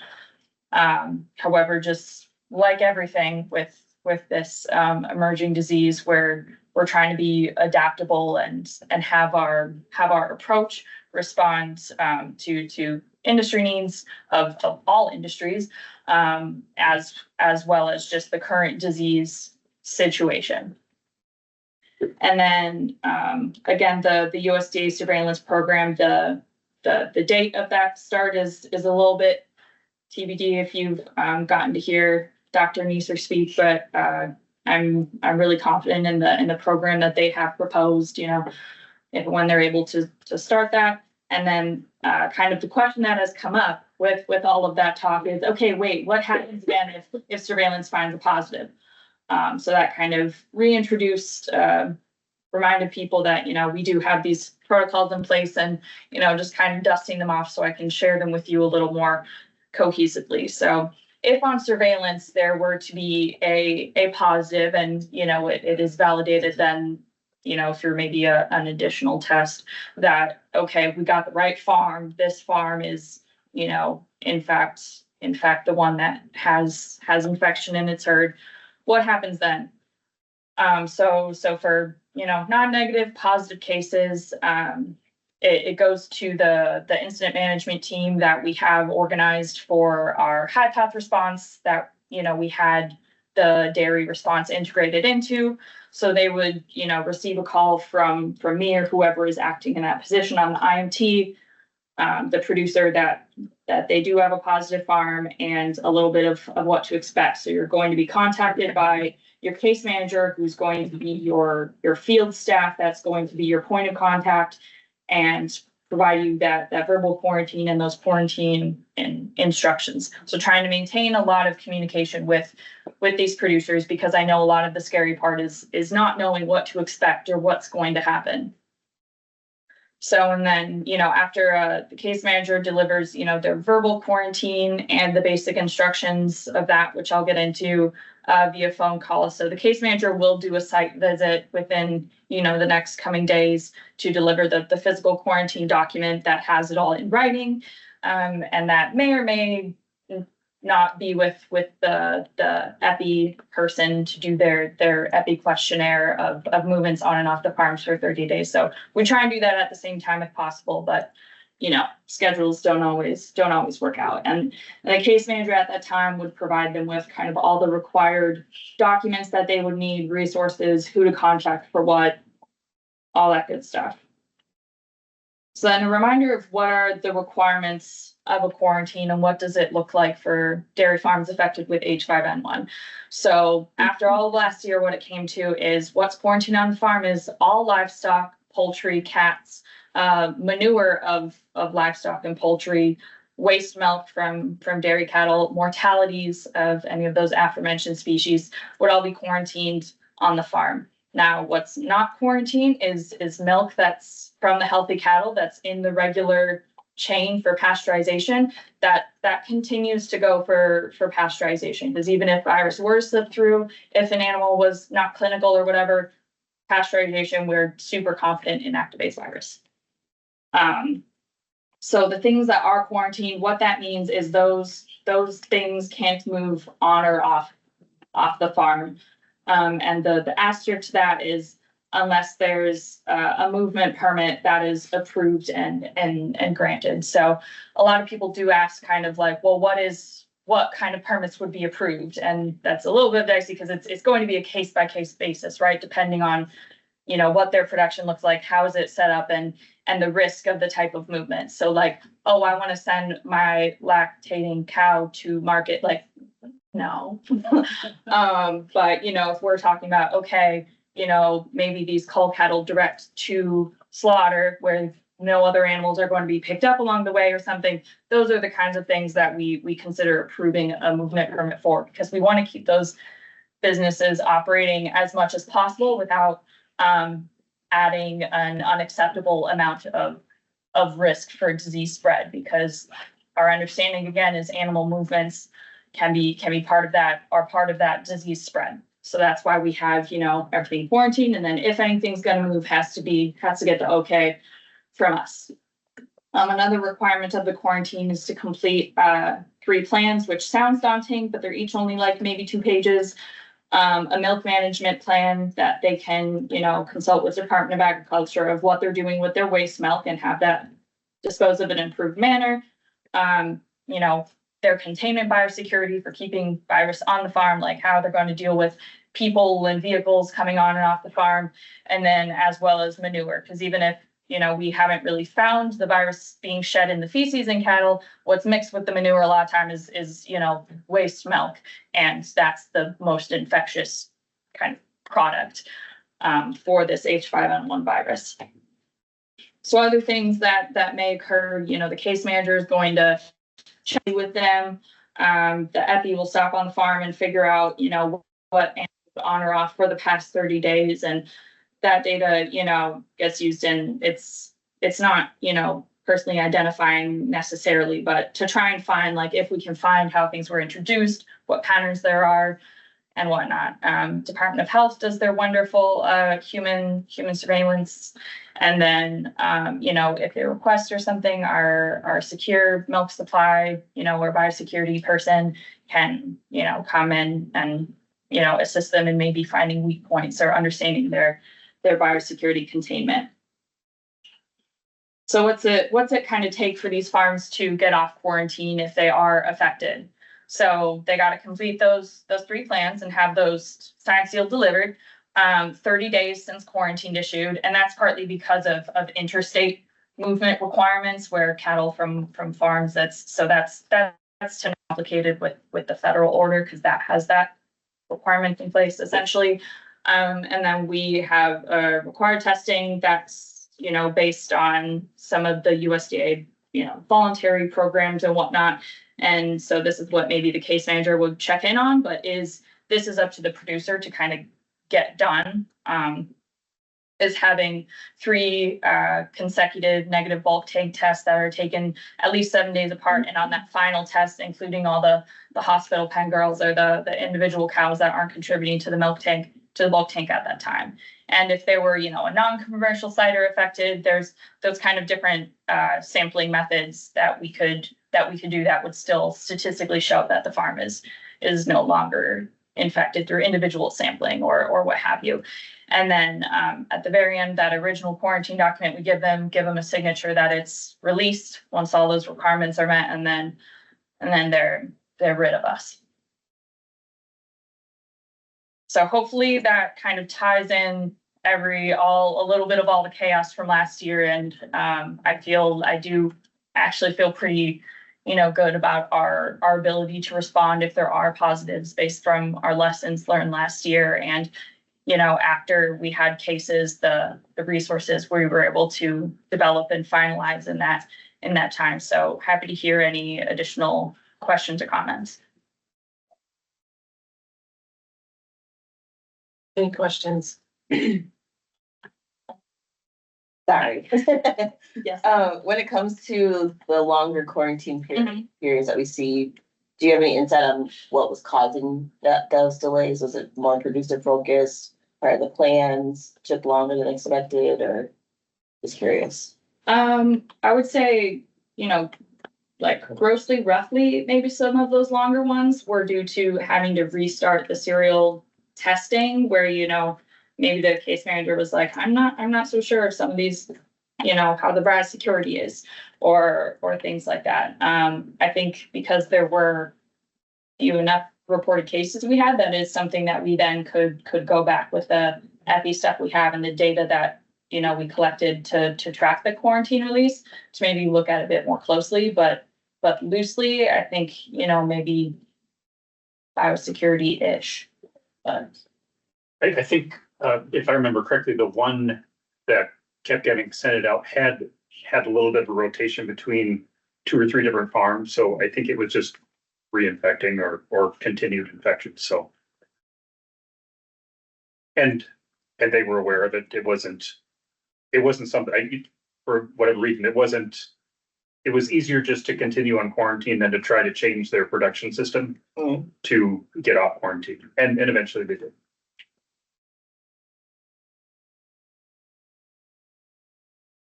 Any other questions? All right, thanks, Katie. Cool. All right. So at our last meeting, we created a committee to go over our bylaws. So at this time, I would ask for a committee report.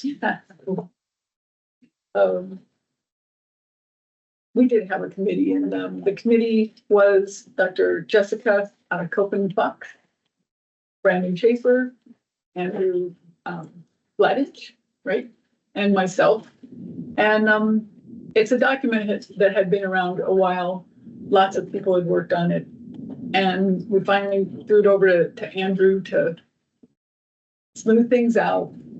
And Jessica added a lot to this document that really has helped it. And Brandon's input, I almost forgot to call him and let him know we were having a meeting. I have to admit that, I didn't know it's public. But I think we have something now that it will help with process, procedure, and continuity of board members when they come on the board, a little more, you know what to expect.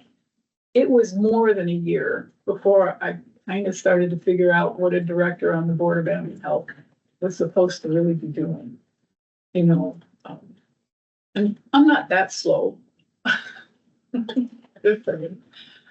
So I think we have something that will really work. That went out a little over a week ago to everyone, and I hope everyone has looked at it. And I do believe we might be ready to vote on it and let it replace the original one with this more thoughtful one. Does anybody else on the committee want to say? No, I would reiterate, Dr. Fox was extremely instrumental in getting the comments and things pulled in, so did a great job. And Andrew, you related everything back to some legal reason why we needed to consider this or that. I love that part of it too. So what would you like to do? Are there any questions from our board members? One of the discussion things of the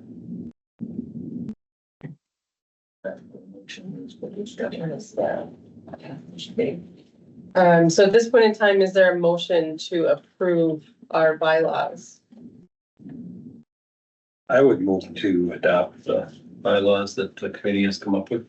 Okay, Steve has said a motion. Is there a second? Oh, Alex has seconded. Is there any discussion?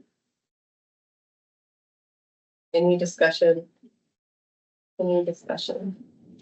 All in favor, say aye. Aye. Opposed, same sign. Motion carries. Just like rulemaking. Just like that. All unicorns, all. We want to we discussed with the need for consideration. Yeah. I guess what I'm asking Erica just was, I'll CC you. I think we as a body should officially, put forth something for the record that we see a need for the the Minnesota Board of Animal Health as an agency, board. And I think we as an, administrative board over that recognize the need to begin the process with whether it's the legislative bodies, and others and outwardly to industry, that we need to begin to focus on how do we address the risks that animal agriculture faces in the horizon impact of what might be a massive risk. We've already had the experience of high path, and if it were to be something further than that, what that might mean, I would think we can openly admit we're probably not prepared. And that ultimately is our responsibility to ensure that we're prepared as an administrative body to that process in support of USDA oversight. Anything, I guess. Yeah, so I chatted with Michelle a little bit after you suggested that, and I wondered if even just having a document signed by the board members to present to legislators, maybe even the governor, just to kind of get that point across. I would also suggest including our friends at Department of Health. There's a real initiative, and Stacy's been working on this when she's allowed to speak. Just an aside, Stacy's a federal employee, so she's under additional restrictions now on who she can and can't talk to. She had to get special permission to be here with us today. So even though she works for the Department of Health, she's actually paid by CDC. So that being said, Stacy got in just under the wire to speak to the legislature about their needs, and reflected our needs are joint. So we've really worked under this one. I mean, you've seen how we cooperate and collaborate with Department of Health, Department of Ag, USDA. But really the focus, and you're seeing it, I'm sure, as much as everyone, just this idea of what's the next change to this high path virus that's going to lead to a human pandemic. And that's really on Stacy's radar. That's what her colleagues are discussing. And she made a great point to the legislature. The best way to avoid this turning into a human pandemic is to better fund our colleagues at the Board of Animal Health to prevent it from expanding beyond what it's at. So I really think having that as part of the discussion, maybe a different document, maybe there's another way to incorporate all of us that work. I'm looking at Lucy from Department of Ag. The way that we all work together on these responses and how we rely on each other, and we're all in need of additional funding. So you don't get to speak for those other agencies, but I think in the grand scheme, it has a bigger punch, I guess. Yes. And I don't know if it's helpful. We did publish it's the Journal of Agricultural Medicine, essentially our One Health approach to human health monitoring. And the entire discussion, Dr. Joni Shepko it was her post-retirement option last hurrah. But it highlighted how unique we are here in Minnesota, being able to have real-time data sharing and real-time collaboration, and how important it is to make sure that you have those relationships in peacetime, so that you're not trying to make friends in the middle of a crisis, and that there isn't funding for that type of work, and that we need to be able to make sure that we're in constant communication, so that when things do happen, we're ready to respond, not trying to make friends and establish, information sharing and things along those lines. Friendships cost money. Yes, exactly. Yeah.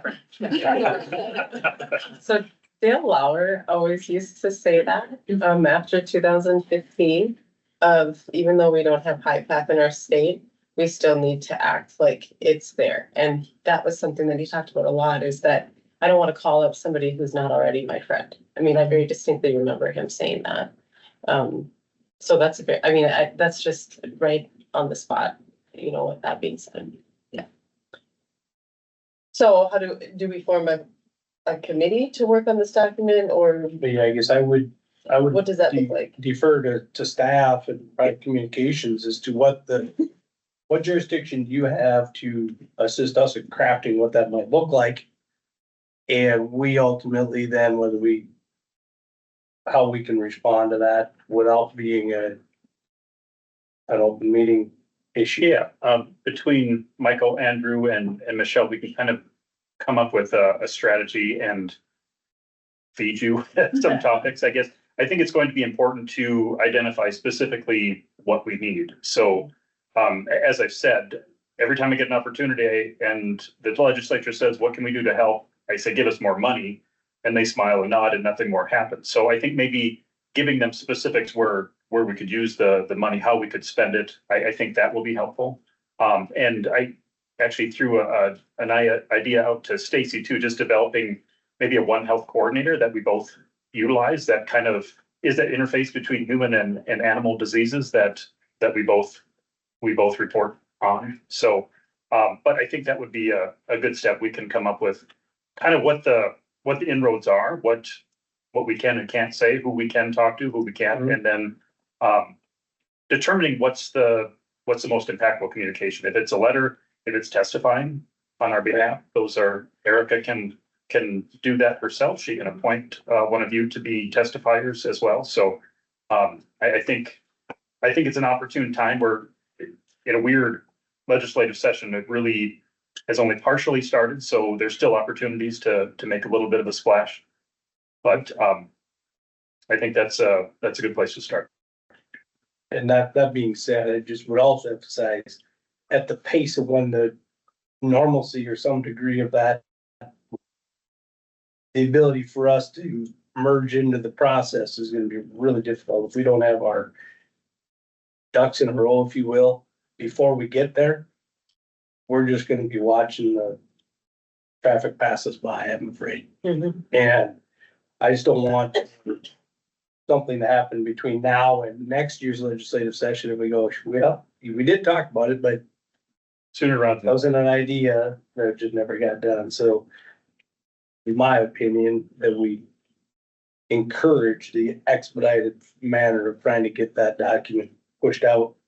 And question to Andrew is, what is our legal options for open meeting law and ability to come together under one voice? You can have you can set like an emergency or short notice meeting as long as there's been 3 business days between notice and when the meeting happens. Something I don't want to speak for Michelle, but from my experience at the working at the Minnesota Senate, I feel like it's a big thing to make it easy for them to say yes, to come up maybe with like a written resolution or something that says, we want, X number of employees for Y reason, and then detail why that helps the state of Minnesota, and then that helps them from having to think about how does this help the state? What line items does the Board of Animal Health need, and how much does it cost? And maybe they cut the ask in half or something, but you're still getting something more than zero. In a situation like that. And I think Michelle would be the expert on it. But I think that would speak to legislators a little bit to have something that they can hold in their hands and read, as a concrete ask. I think after watching your testifying a few weeks ago in the Senate Ag Committee, they were all, to play off of what you said, they were all very supportive and I think want to help. So I think that is a very good plan of action, is to provide more details. That's more tangible that they can see.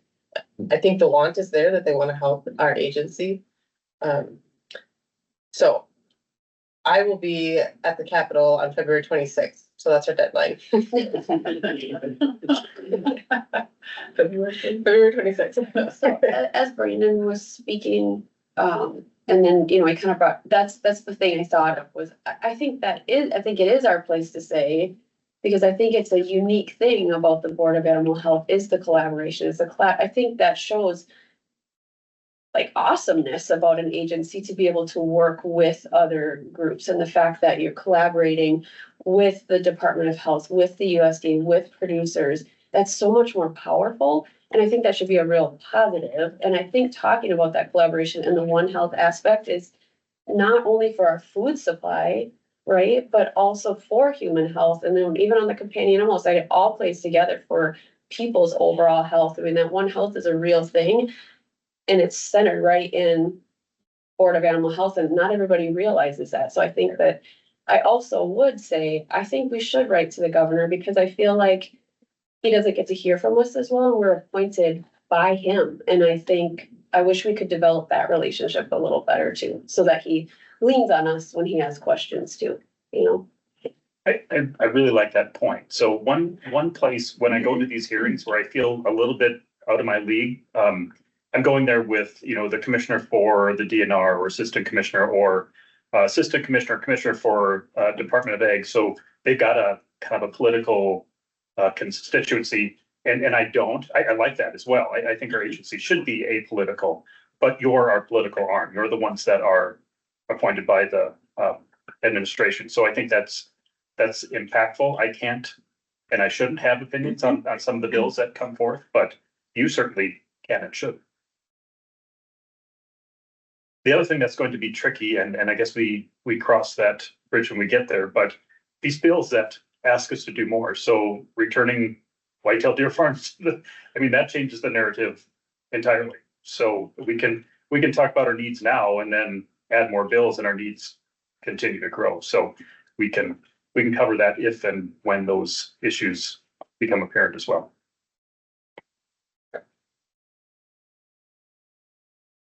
So do you need a motion to push that initiative, or is that just discussion basis enough initiative to push? I think we got enough to move on that. If you want to make a motion, we're already moving. No, we don't. I just want to make sure that we are following our Robert's rules as necessary. So we can only give direction to the executive director. So we have just given the executive director some suggestions. Add this to your plate. It's. We'll see what you come up with. You understand? Yeah, no, we're on it. And whether it establishes value, deeper value to the legislative bodies, but to seek the input or at least inform the producer organizations around the state, whether it's beef, pork, poultry, dairy, corn, soybean, they all will have an impact. And beyond even the One Health initiative, but just the economic impact to outstate Minnesota, well, not even just outstate. I mean, it is huge if some were to become bigger than what we've experienced thus far. Main Street, Minneapolis will feel the impact as well, because there's an enormous amount of economic impact that I don't think mainstream Minnesota truly understands. They're getting a taste of it when they try to buy eggs. Exactly. My wife went to Costco and got an egg in sight at Costco. So, and then she had to get them somewhere else, and it was $7 a dozen. So, I really think this H5N1 in dairy cattle was a huge eye opener too, that these trans-species diseases are a real thing, and we're not prepared. That one snuck up on us, and no one was ready for that. And I think it also caused us to recognize we're not ready for foot and mouth disease. So the ones that we know are up there. So more for the letter. So I think. Thank you. I'm good now. Thank you. Yeah, thanks. That was a great idea. So let's see, we have a meeting date for April, but we should set one for September. Can you repeat the info date, please? Yes. April 1st. I like it. Okay, September.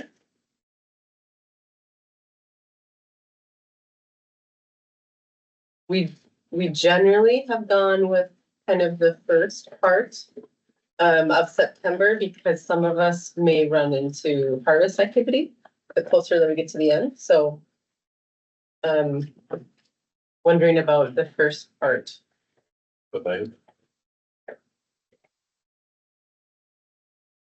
Yeah, does the 9th work for everybody?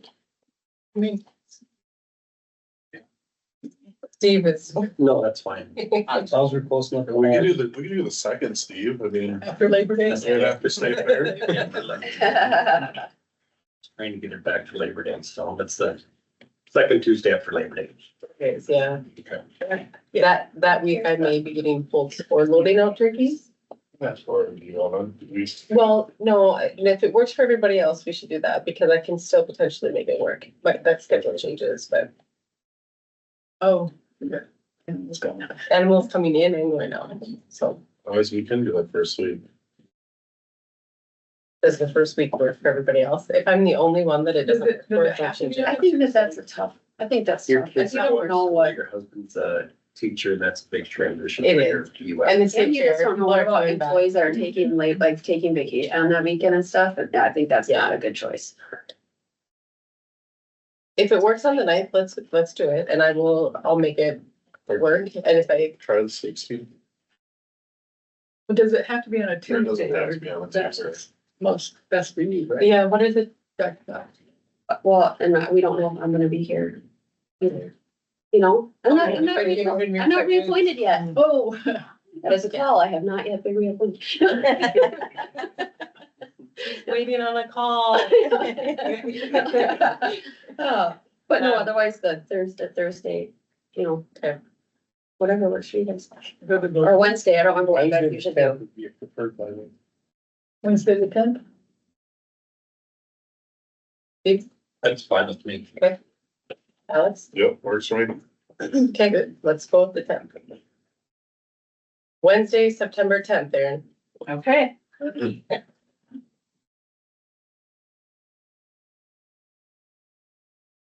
Oh.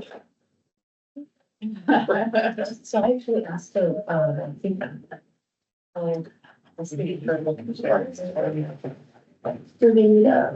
We do. Is there a motion to adjourn? I move to adjourn. Is there a second? I'll second. Motion carries.